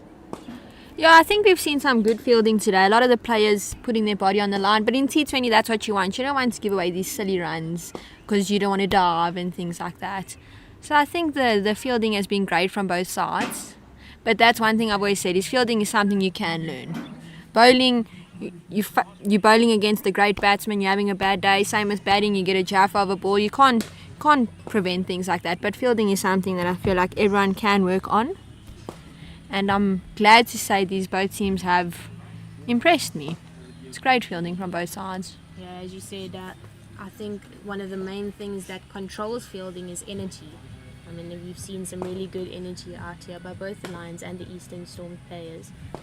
With high energy, they want the ball, they want to take the catches. We saw an excellent dive out on the boundary by Tsokoloko Matsepe, and unfortunately she put the ball down in the end, but the effort to firstly attempt the catch and then to save the boundary was a really great one. Yeah. There's a break in play as we see a pack of ice on Faye Cowling's bat, which is not on her back, which is not a good sign for the youngster. But she is tough, so hopefully it's not too bad. I know it's never nice entering a tournament, you get injured, but I think she'll be fine. And that's the end of the power play as the umpire Macheke signals out to the scorers Ashley van Wyk to continue her spell into her second over to Neo Molefe. Cover sweeper long off, long on and cow corner, and played beautifully through the covers to the sweeper Leandre Bentley, cover sweeper. Yeah, that was a really nice looking cricket shot. No, it really was. That is a Laura Wolfart in the making, if I would like to say so myself. She just opened the face really nicely there and timed it beautifully. Oh. Faye Cowling, middle footed shot there, but the spin beating the bat.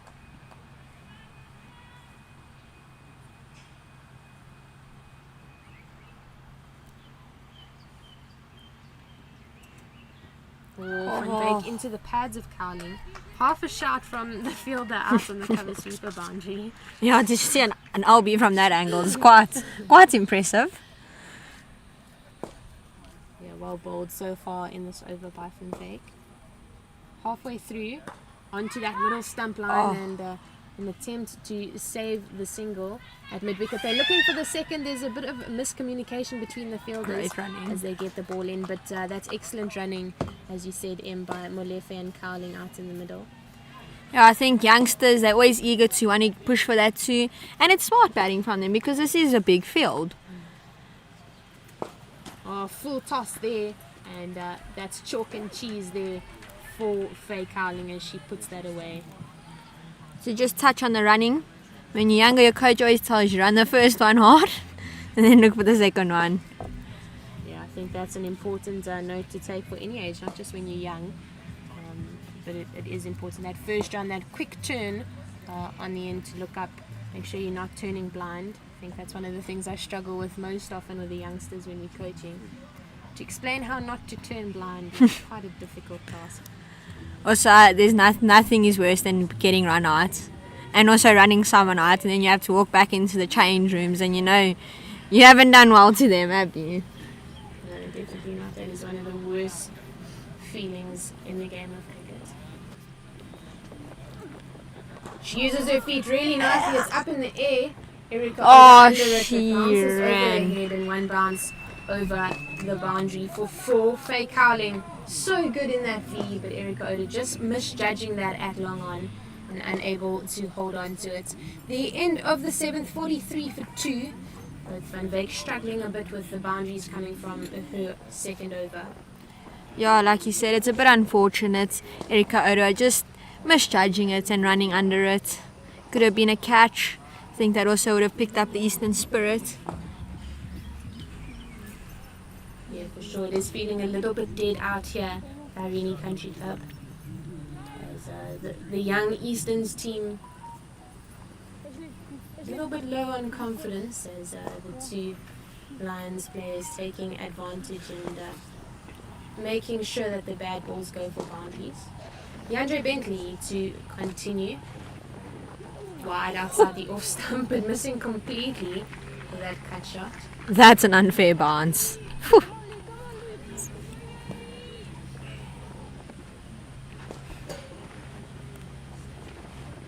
Or uses the feet and the lightning fast hands of Mesli Gorazes, and that's the wicket we were talking about. Hopefully this wicket will bring a little bit of spirit back into the Eastern Storm team. Leo Molefi just deciding to dance down the wicket, misjudging the turn completely, but very good hands from Gorazes to take the wicket of Leo Molefi for 22 of 24.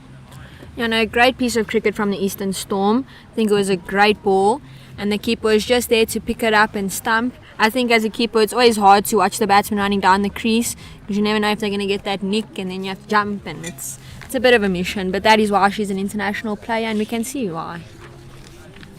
Yeah, she's been so good so far with her half century, and then the catch behind the stumps, as well as the stumping that just happened. Letabo Bidley coming to the crease for the Lions. The player with the white helmet out there joining Faye Cowling. She bowled really well in the first innings, and originally from Dobsonville, middle order batter. She's really exciting. She always looks for runs. Yeah, no, for sure. She's the one to keep the clock ticking. Whether you're playing a test match or 50 overs, she wants singles constantly and she wants boundaries. And I think that's something every team needs. Because when you're out there and you're on the sideline and your team's just sitting there dotting it up, you need someone like Letabo to come in and just get the clock ticking again.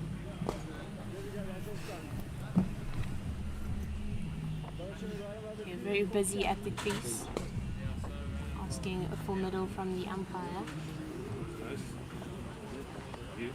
4 balls left in the over.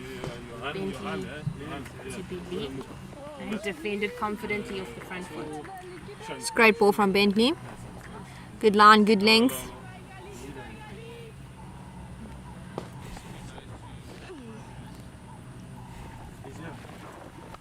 Oh, she rocks back nicely there, but Alicia Rudolph really good, putting her body behind the ball there at extra cover. It's just crashed into the stomach. But good piece of fielding from her there. Yeah, you've played with Alicia Rudolph and very few times you see her miss the ball. She's also very big on her fielding. She doesn't like when people misfield off her, and she doesn't like when she misfields off other people. Yeah, she does hold herself to a really high standard. And, yeah, it's surprising for me not to see her in at least an SA emerging spot because she does so well at provincial level. She is playing Division B cricket, Division 2 cricket, so that could be part of the reason. I know, but she's played A division, and she did well. Yeah, she has. A couple of years ago, she started her career at the Lions and was a big asset, as she still is for the Lions. Easton's played one season. We both, you and I, played with her in the A League in Division 1, and she did really well for Easton's in that season. Yeah, She she has did. had a little bit of exposure at an emerging level. When the SA Academy play in Pretoria, they often include a couple of provincial players to play in a team against the SA Emerging or the SA Academy team. She has been part of that and done really well at that level as well. So hopefully a call-up is in her future. Yeah, because Elisha is quite a young player and extraordinary talent. I mean, look at her bowling figures, and it's the first game. Even her batting. Oh no, I was so sad when she went out. I just wanted to see her bat right through. I think it could have been a 160 game, yeah, if she had stayed in. Maybe even 180. Yeah, definitely. With her experience and the way she goes about it, her love for the game in the middle, she would have been an excellent partner. And she was while she was in for Women's League or Aussies. Change of bowling. Go into the attack. Kanelelo Mokoena, a youngster from Easton's, to Letabo Bidley. She just pushes that down the leg side with her wrist. Quite a wristy action that she's got there. Tall, skinny young girl. There's a bit of a wild action, runs in hard, tries to hit the crease hard. Sometimes as a batsman, that's intimidating. Yeah, it definitely could be.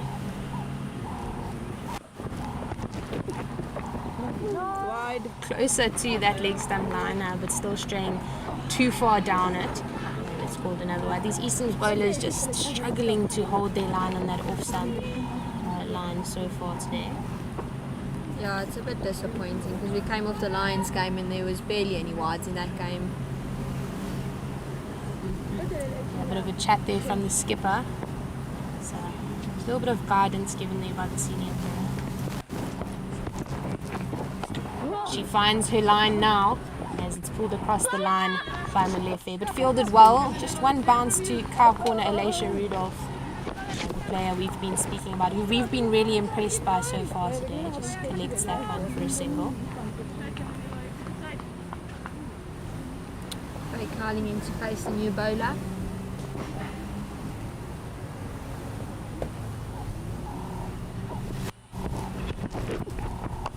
And she finds herself nicely and just plays that out to mid off. Kaylee Craig doing the work. A good, decent piece of fielding in the end. She had to cover quite a lot of ground to her left, gets the ball in to the stumps quite quickly. Faye Cowling doubled over there, looks to be in quite a lot of pain. There will be a break in play as they're calling for some sort of assistance for her. So she really does not look too happy.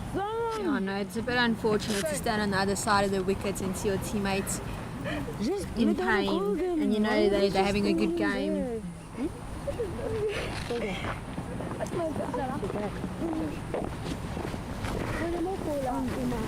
But nonetheless, great fielding from the captain. Faye did not leave that one soft. Was hit tongue straight out in the middle of the bat. She really is in quite a lot of pain. Faye Cowling is a tough one, a tough player, and she is being helped off the field. So we will see a hurt retirement, which is disappointing because she was going along so well. Yeah, and especially being so young. You know, just enthusiastic to play in the tournament, and then first game you get an injury. It's not nice, but hopefully she can recover and we see her in tomorrow's game, because if I'm not mistaken, Lions aren't playing today. Yeah, the second game of the day is between the Fidelity Titans, the host of this global cricket tournament sponsored by John Deere, and they will be taking on Eastern Storm.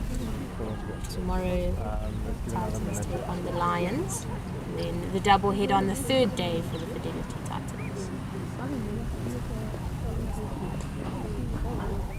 So generally Libba to the crease after the retirement of Faye Cowling. to be a back injury, but she's gone off to the medic tent.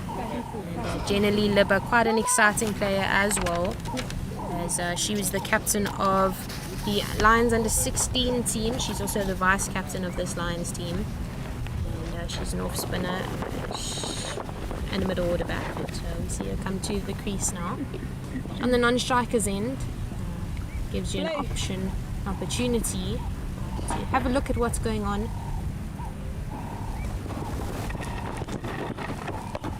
Bowled nicely by McQuena, but just pulled across the line out too long on Erica Oda, collecting that for the single. I know for sure the best place to bat is on the non-strikers end. But on Jenny Libber, she's a very enthusiastic player, very passionate about her game, hates losing. But I think we all do. Nothing beats walking off the field with your head in your hands, thinking, what if? But cricket's a very strange game, and anything can happen on any day. It is. Jenny Libber plays a hard game of cricket. She loves what she does. Just down the legs, but brilliant fielding.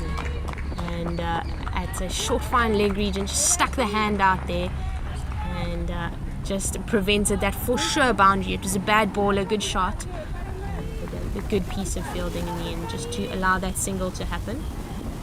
Jenny Libber off strike. The first ball that she faced. McQuena just going down that leg stump line too far again. And I think the way that she's running into the crease, she's running quite skew. She kind of starts in line with that off stump line, but then strays to the left a bit and comes in. So with the angle of the arm and the wrist coming into play, it is strained down the leg side quite a bit. She changes her action, comes right arm around the wicket, or gets a top edge, and there's a chance for a catch, but Peyton Coppin at point unable to get there in time. Doesn't put the dive in. Yeah, I think that was a little lazy piece of fielding. The dive could have been there. But regards to the bowler, I think she did come around the wicket, so she tried to change it. But like you said, she's running in at an angle. All she could do is just take one step right and straighten up the run up. It's less of a hassle. She goes down that leg stump line again. Interesting that it wasn't called a wide, as it did go past the bottom of Letabo Bidley, but in the end closes the over off with a dot ball, an expensive one. And the previous run brought up the 50, the half century for the DP World Lions team. Jenny Libber's play off the legs. Yeah, I think the Lions are more or less on par with our Easterns were in their first innings. So I think it's going to be quite a close game. And it's going to be an exciting one. I personally like cricket games when you need like 5 runs of 2 balls. I find that more exciting than getting bowled out for 8 or something like that. Yeah, definitely the closer ones are much more entertaining and exciting for everybody involved, I think the players including. As nice as it is to roll the opposition over, competition is the name of the game. Peyton Coppin into the attack from the golf course end. And we said a little bit earlier how she has that in-swinger, the one that just dips in. How that arm kind of comes around, you'll see it in action. And we see that exactly as it's on that leg stump line, but Bentley doing the work at a square leg. Good piece of fielding, in and out of the hands nice and quickly. Hard throw into the gloves of Gurazes. Yeah, no, Peyton, her action, she has a unique action. Your standard bowler, when they bowl right hand, they normally end on the left side, she ends on the right side.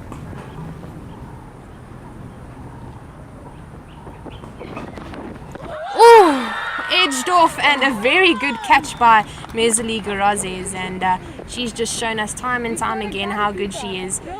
Low take there with the right hand, just the ball falling into the gloves of the Namibian international, and a wonderful take in the end to see the back of Letabo Bidley. Yeah, no, she's been busy behind the stumps. Just looking at the replay, that was an excellent take. And also a great ball from Peyton. Yeah, for sure. We did speak about how we would have perhaps opened the bowling with Peyton Coppin. A little bit more experience at a higher level than Michaela Edwards, and she's just proven right now. Coming into the attack a little bit later than we certainly think she should be, but making her mark as soon as possible. And a great cricket out chat today, really it is. And it's nice that they've done this international player thing, because it just shows the other players in the team what level you should be at. Like we've got a 50 from our international player, she's taken 2 catches behind the stumps, and it just shows the level of competition and how hard each one of these players have to work to one day be there. Yeah, it definitely is. Part of this global cricket tournament is making players' dreams come true, and this international experience for all of the players involved, as you said, it was very valuable.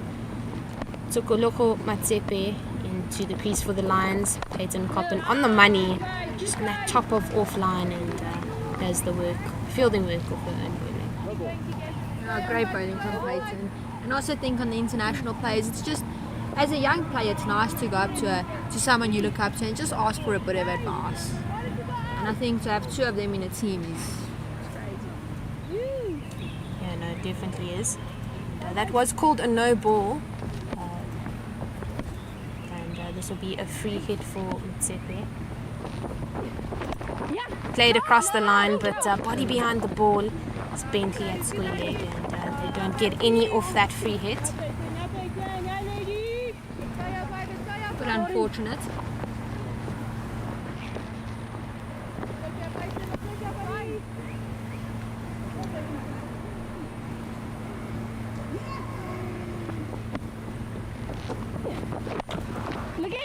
Keeping that top of the off stump line really consistent there is Coppin.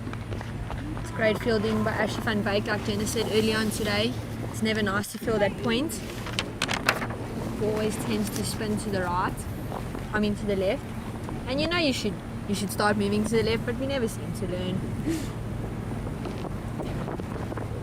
Yeah, so good from Coppin, just holding that line outside the off stump.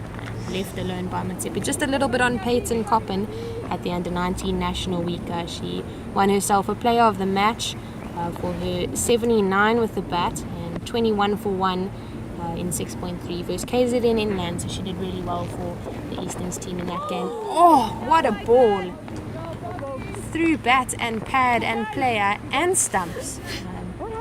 Pitching on off stump and sliding through past leg stump. So unbelievable finish there from Peyton Coppin. Just that one unfortunate no ball from her. And thank you, Emma. There will be a commentary change as Ken Borland will join me.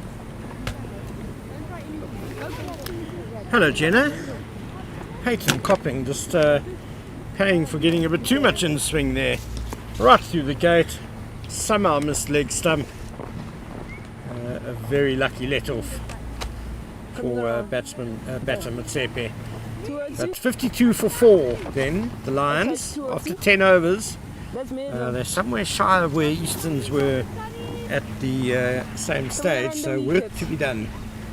As Mokwena will continue from the clubhouse end to Bidley. Field well spread, 2 on the boundary on the leg side. And tossed up nicely, it's well struck through the covers, but it'll just be 1. Leandre Bentley at the cover sweeper region, been quite busy in the field. She bowled her 2 overs nicely as off spinners, slow off spinners, and has been an asset in the field. She gets to the ball nice and quickly. There's a field change as all the fielders on the boundary come 5-10 off. Mtsepe opening her stance for right on around the wicket, as batters often do. Nicely put away, but again it'll just be a single. A simple piece of fielding out in a cow corner by Alicia Rudolph. The Eastern Storm players not expecting or anticipating Mtsepe to be able to clear the boundary, so just coming a couple of feet, a couple of meters off the boundary row. Cuts down the angles as well. Oh, beautifully bowled. Oh, bit of bounce there and a bit of movement as well. Wonderful length. Had the batter groping. Definitely a it feels like Mokoena is putting her back into it a little bit after the first ball of the over that just kind of floated into the batter. With that occasion, getting some bounce, putting some muscle behind it. Yeah, Lions need more than a run a ball to chase down that target of 132 from here. Again, swung away hard, but again it'll just be a single. Too long on. Easterns are quite happy just to give away singles through these middle overs. Yeah, they definitely are. With a batter who's not too recognised on the scene, Motsepe. She's a better bowler, I think, than she is a batter. Nicely struck, and they will scamper through for the single. Yeah, Motsepe bowled very nicely. Great opportunity for her coming in at number 6 to prove that she has all-round capabilities. Yeah, definitely, and that was a wonderful straightish cover drive that she just played now through the covers. So yeah, it's good to see growth in the players. Saw them a couple of months ago at school cricket level, so it's good to see them playing at a higher level. Going across the right-hander, nice and full, enticing the drive. The appeal for caught behind is there, but umpire Vanonia Masheke is not interested. You don't often see a right-arm bowler bowling for this long around the wicket to the right-handed batters. It seems to be going well for Mokoena. What do you think her plans are? Yeah, I think definitely just to hold that line on the off stump. We saw her struggle quite a bit in the first over when she was coming over the wicket. So I think the plan that we've seen from two Easterns bowlers, both Michaela Edwards and now Mokoena, to come around the wicket to help them cross their body a little bit more, to make sure that that action is coming through nice and compact. So I don't know that it's as much a strategic decision as it is more to control her line and length from around the wicket. Coppen continues. It's dipped on batter Motsepe. Just started a bit leg side-ish though, so just a stifled appeal. LBW, mostly from third man. The best appeals always come from the players on the boundary, don't they?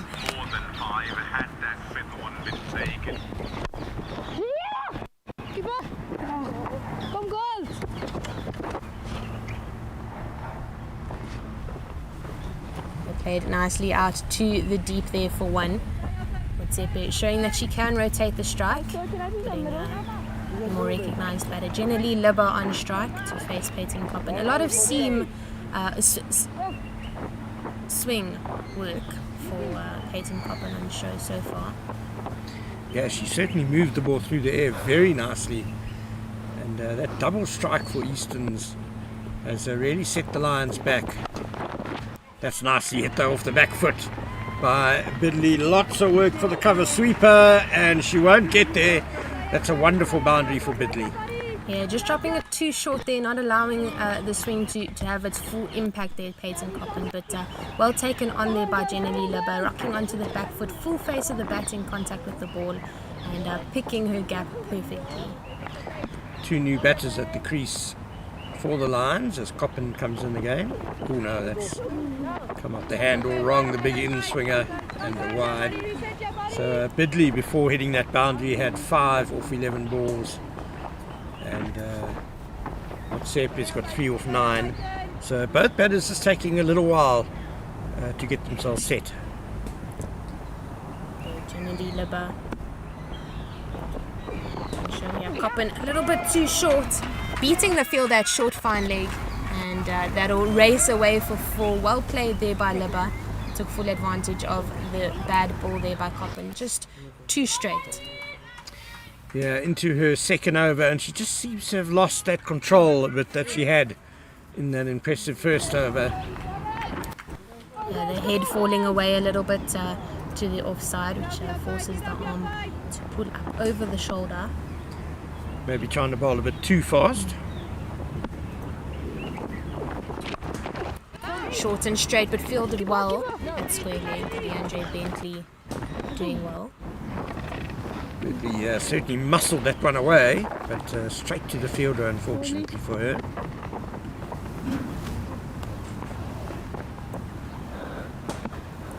There's a little bit of an error on the scorecard. Generally, Libba is the batter on strike for the Lions. Copping a second wide in this over.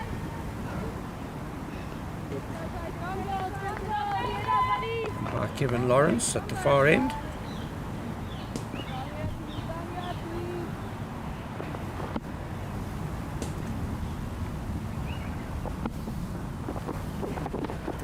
That'll be another wide, I'm afraid.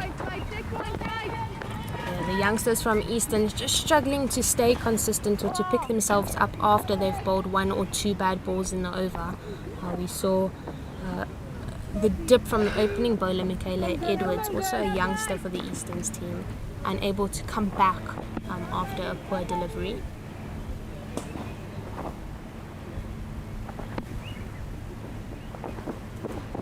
That's better. By Coppin, just cutting her pace back a little bit there and finding her line and length, and ends the over with a good delivery. It's 67 for 4 after 12 overs, and the DP World Lions need 65 runs in the next 8 overs to win. It's definitely not impossible, but the Lions will have to work quite hard to reach that target.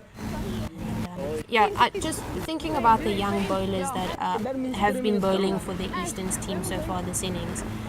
The senior players, Alicia Rudolph and Kaylee Craig, and perhaps Erica Oda to some extent, even though there might be a slight language barrier, are all fielding on the boundary.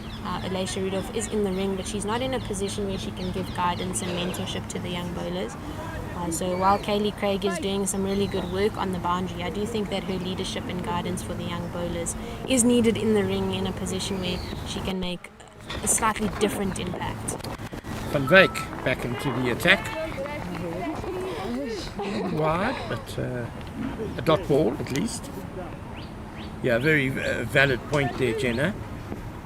You always do need at least some of your leaders close to the action. Played nicely there by Motsepe out to point, but finding the fielder. Van Wyk starts off her third over well. 20 from her first 2 overs. Yeah, that's a nice line, I think, for Van Wyk to bowl. A little bit of variation coming out the hand there. Sliders and then leg spinners coming through too.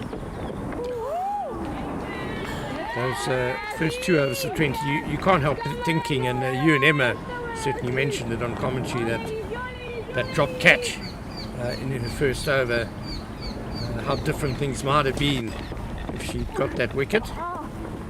It's just slightly down the leg side and called wide.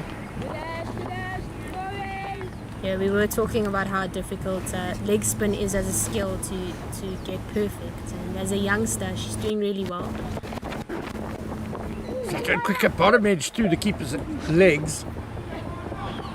That'll be really disappointing for the bowlers. That was a decent ball, but they get through for just one. Good fielding in the end by the player who ran from short fine leg. She's not having a whole lot of luck today, Ashley Van Wyk, it seems. Keep at it, Ashley, you're bowling well. An exciting player is Ashley Van Wyk.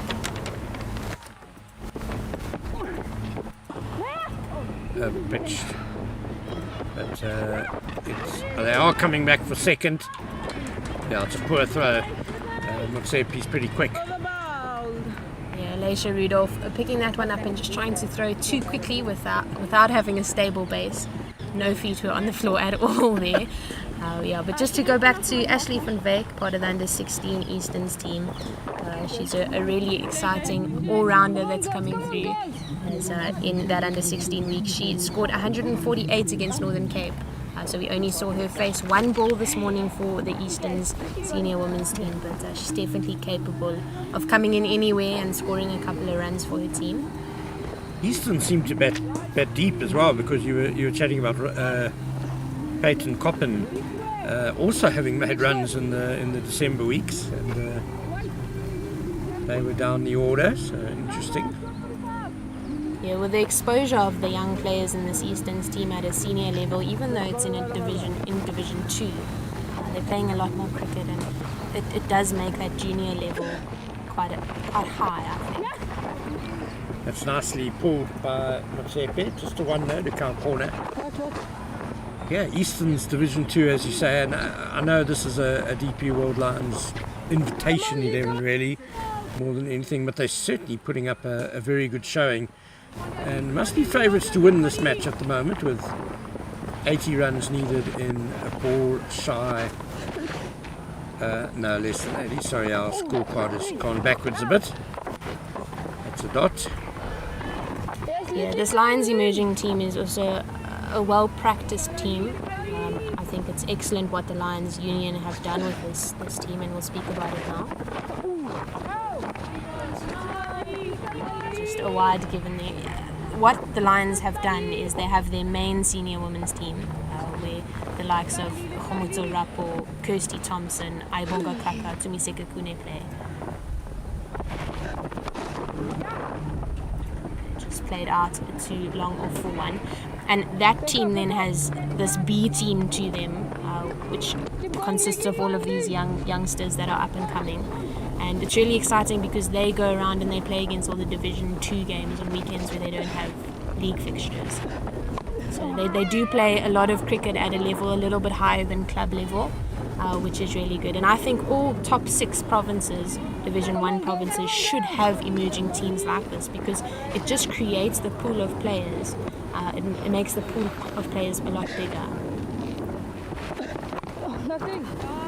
It's going to be another dot ball. Yeah, it's such a good idea by the DP World Lions, and of course a lot of this team played in the under 16 week, which won the competition, the national under 16 week, as that ends the over. And the Lions also finished third in the under 19 girls week. No doubt there's a lot of talent in their pipeline, and there probably a handful of juniors under 19s involved in the senior Lions team as well.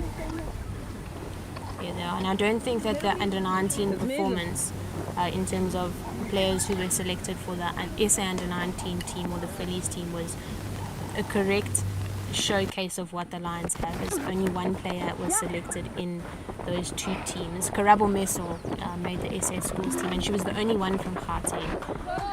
Van Wyk is continuing the full toss, just crossing one to long on. That's a better delivery. That was nicely flighted and just dipping on the batter, who defended stoutly. Yeah, but this under 16 group from the Lions is a really exciting one. So they kept them at under 16s for 1 more year in the hope that the under 19 team will be stronger next.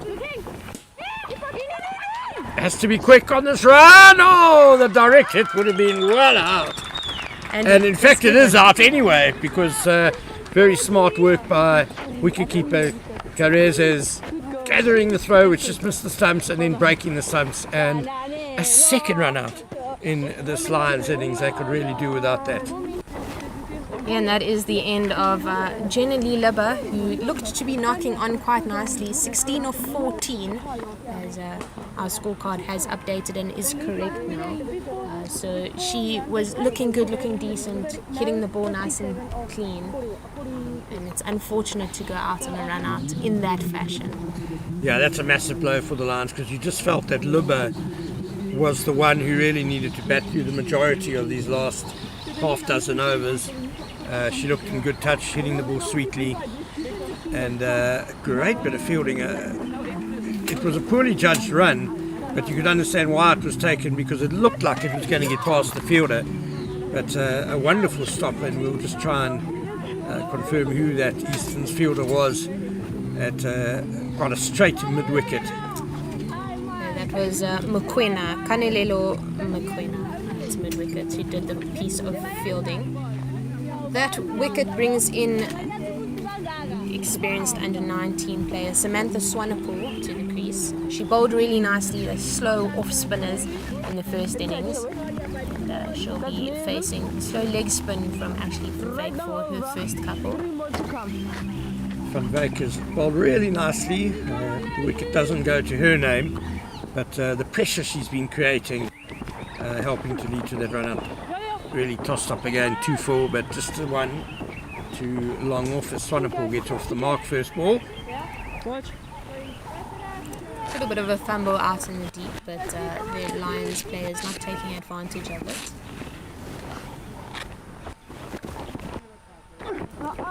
Oh goodness, that was really overpitched, as can happen for young leg spinners, and put away for 4 by Motsepe. Yeah, really well struck in the end by Motsepe, taking full advantage, finding the gap as there was a player out at deep square, but making sure it went to the right of her. Erika Oda, the Japanese international, out in the boundary there, collecting leather.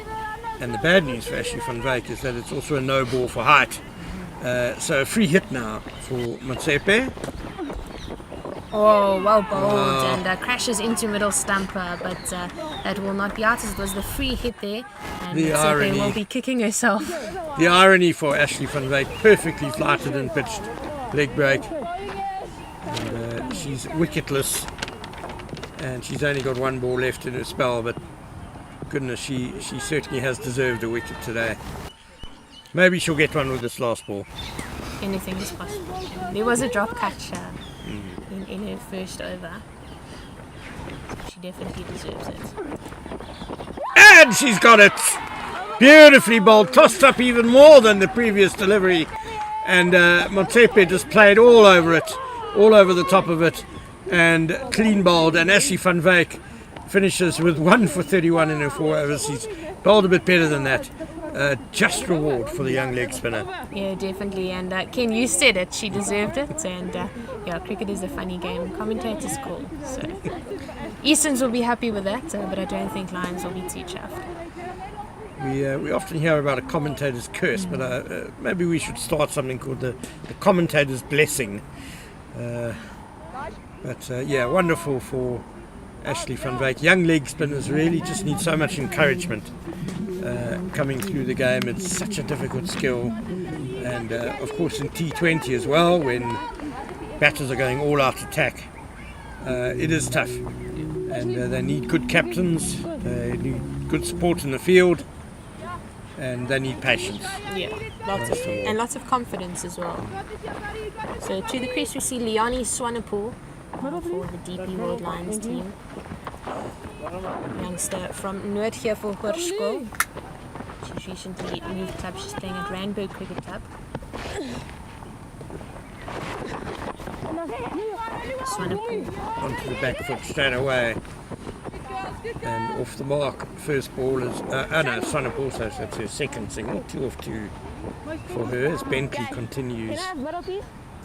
Easton's manager, Colin Corwer, spoke to me in the car park before the game and said it's a very young Easton's team and we're here to learn, he said.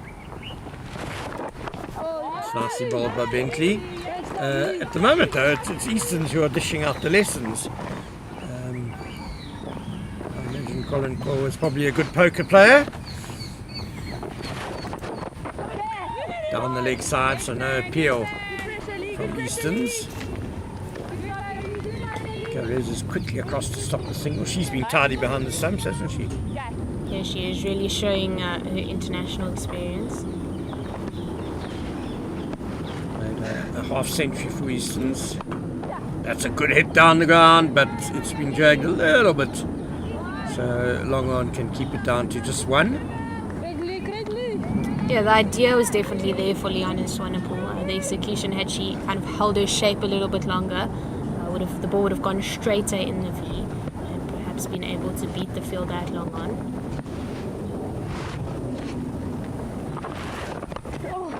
Steered away between point and cover by Swanepoel. Safely through for 1. No relation. These 2 Swanepoels. But well run in the end. Placed well. They knew they wanted to take the singles, so they did in the end. So Liani on strike now. Oh, they'll have to be quick here. Yes, Samantha Swanepoel did well. She made it. It was a testing quick single. Yeah, it was also a good piece of fielding by Ashley van Wyk at point. She came in hard, ran at it, and was in and out of the hands quite quickly. Accurate, hard throw at the stumps. So one have to say a well-judged single by Liani Swanepoel, both in terms of the fielder and her partner's capabilities. 86 for 6 then after 16 overs. Yeah, perhaps because they have the same surname, they have some level of telepathy between the two of them. A psychic connection passed down through the genes far back. Who knows? Peyton Coppin back into the attack. This time she's from the clubhouse end. Perhaps a change of ends will help her stay more consistent than she was in her first 2 overs. There's no wind to speak of here at Irene, so no particular side that will help her in swing more. That's a good start to the over. Yeah, and the wicket that we are playing on today is in the middle of the square, so not too much concern for slope on the pitch. Again, that movement into the batter and nicely put away by Liani Swanepoel for a single. And not a huge difference in terms of boundary lengths.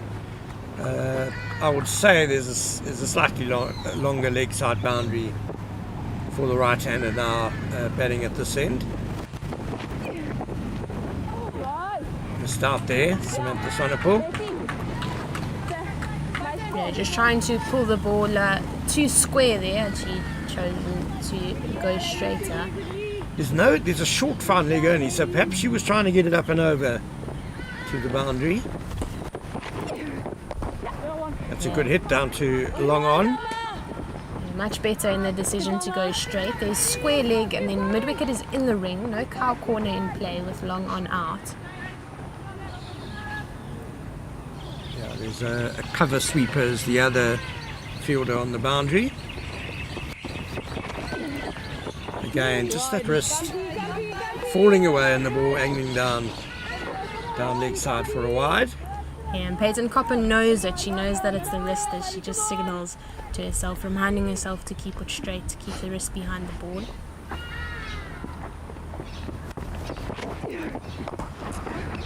Good ball and an even better shot straight down the ground. And they're going to try and come back for second. Sent back though. Probably a good call by Samantha Swanepoel. Yeah, good piece of fielding by the Eastern Storm captain Kaylee Craig. In and out of the hands nice and quickly. Yeah, the two straight fielders on the boundary have been nice and secure in this innings. Big swing and a miss. And the end of a better over from Peyton Coppin. 90 for 6 after 17 overs, so the DP World Lions need 42 runs in these last 3 overs. There's no time for fiddling about anymore. They're going to have to just throw the bat at pretty much everything. And unfortunately, they have 2 new batters at the crease. Yeah, and with Elisha Rudolph coming back into the attack from the golf course end. And she was so good in her first 2 overs. Just 3 runs coming from them. No wickets to her name. But she did, the pressure of her bowling brought about a run out. Yeah, outstanding by the experienced all-rounder. Did well at the top of the innings for Easterns as well. It's going to be probably cut off. No, cover sweeper can't get across. Rudolph pays for the full toss, nicely put away by Liani Swanepoel. Yeah, we have complimented Rudolph so much on her consistency and the way she goes about her game. But no one is perfect, so she just tossed that one up a little bit too much than she would have liked. So Ashley van Wyk and Leandra Bentley have both bowled out for Easterns. It's nicely bowled and it'll be a dot ball.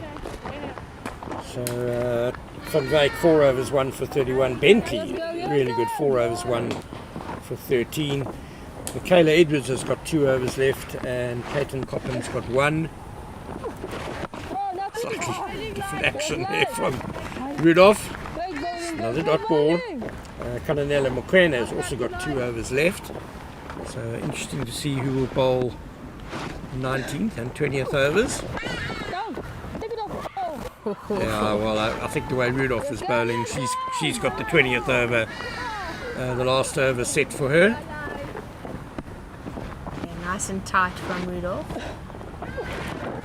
That might be wide. It is a 2 round arm there. Trying to bowl it quicker, flatter. Yeah, you never really know what's coming when Alicia Rudolph is bowling to you. Cover sweeper's got work to do. She does it well. They'll be back for 2. Yeah, a wily campaigner, Rudolph, no doubt about it. Yeah, we have spoken about how she loves her game and she holds herself to quite high standards. She's quite animated as well, so you'll see hands on heads. Well, she's certainly performed in this game. And no, they're not going to get a run from Wyk. That point feels well again. So that is the end of the 18th over. 97 for 6. And the DP World Lions need 35 runs off the last 2 overs. So very tidy over there by Alicia Rudolph, just 5 runs coming off it. Yeah, this Eastern Storm team has really impressed me so far today. I do think that the leadership of the players in the Easterns team have been the difference for this team or this game, with the senior players being unable to stick through the innings for the Lions. And I think with Alicia Rudolph and the international performance from Gorazes definitely carried through. Michaela Edwards is returning to the attack to bowl the penultimate over. She was tidy up front, 2 overs 1 for 14. Oh, it's not a great start. Down the leg side, they're trying to chaff the umpire for a wide, and I was going to say it's worked, but the umpire, Masheka, indicating that there was a little brush of pad, so it can't be wide. That's probably also what brought the appeal for caught behind. Yeah, I think also the Easterns team would have come into this match with some confidence. They've won all 3 of their Division 2 T20 games this season. It's nicely bowled by Edwards, but Samantha Sonapul gets it away long on. Leonie Sonapul's back for 2. Excellent running. Yes, very good running. Yeah, Leonie Sonapul just turning there for the second really quickly. Looking up and knowing that she was capable of making it gave Samantha Swanepoel a little bit extra time to get to the striker's end, where the throw was correct, it went to the correct end. Okay, and slanting down the leg side, Edwards. Swanepoel disappointed she couldn't put that one away, especially since there's no one on the boundary, square leg or fine leg. Could have picked a spot there with that delivery.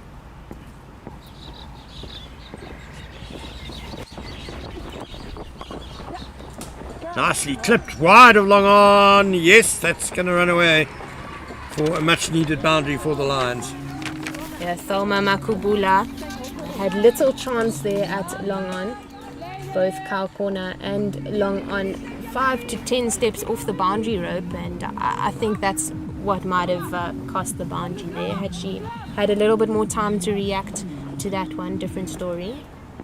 Yeah, perhaps at this stage of the innings they should be back on the fence. Just happy to concede 1 or 2. Again heaved in that same area by Samantha Swanepoel. Rudolph, excellent one-handed feeling, and that'll keep it down to just 1. 100 up for the Lions with that previous boundary.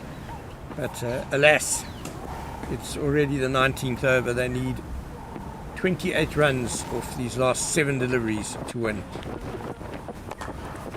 It's better by Edwards. Cover sweeper again in play. Yeah, Edwards getting it more on the offside line there. and just a single to end the over. It's 105 for 6, and Alicia Rudolph, one imagines, will have 27 runs to defend in the final over. Yeah, and you can't really fault Michaela Edwards for that over, her third. She did bowl to her field. The boundary did go kind of straight through the fielder at long on. So not a bad over to bowl at the death. Yeah, it was a very good shot by Samantha Swanepoel. Nothing wrong with the delivery. It was up there, nice and full and straight, but very well hit and placed by Samantha Swanepoel. It will now be Liani Swanepoel on strike, and Rudolph will indeed bowl the final over with 27 runs to defend. And starts with a dot, although it was hit hard by Liani Swanepoel. Yeah, the intent is definitely there by the young Lions players. Big inside edge, and they'll scamper through for a quick single. Yeah, you can't blame the two Swanepoels for falling short here. They were left with a very much an uphill task. Liani's got 12 of 16, Samantha Swanepoel run up ball 11. Skied out to cover and gone. And the Lions lose their 7th wicket. Kanelelo Mokoena with the catch at cover. And Samantha Swanepoel just trying to go too hard over cover, which was definitely what was needed for her team, but unable to get the maximum of the bat behind the ball and just chipping it up. Easy catch in the end by Mokoena. Yeah, Swanepoel just shuffled down a bit, down the pitch a bit there. Maybe even got a bit too close to the ball. Sliced out to cover, and the Lions have really just lost too many wickets at regular stages in this innings, and on their way to falling quite a long way short of their target. Captain Kanewi Makake out in the middle to join the youngster Liani Swanepoel.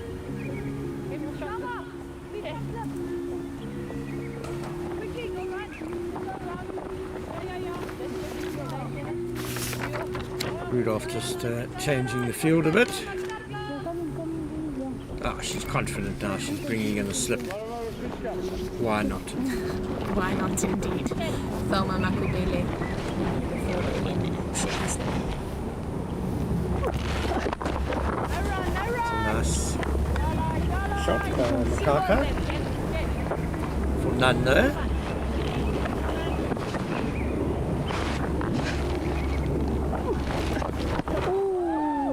Fishing outside that off stump. Beaten. Rudolph also, she's got all these changes of pace as well, which makes it tricky for the batter, especially when you're new to the crease. Nicely driven to long off for one, and Makeke gets off the mark.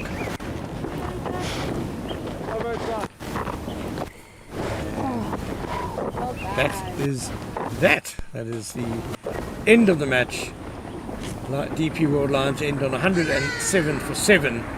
So the Eastern Storm have beaten their neighbours, the DP World Lions, by 24 runs, I make it. Yeah, really good performance in the end by the Eastern Storm team. They held it together really well, and I think the shortfall for the Lions was the injury of Faye Cowling, who was looking really good out in the middle. She was making really good contact with the ball, hitting the ball hard, playing quite clever cricket. She was dropped once off the bowling of Ashley Van Wyk by Kaylee Craig, but she came back nicely from it. But unfortunately that injury took her off the field, and that, I suppose, fall of wicket allowed the Eastern Storm to get into the tail of the Lions team. Yeah, that was certainly a crucial blow. Faye Cowling had made 23 of 26 balls with 3 fours.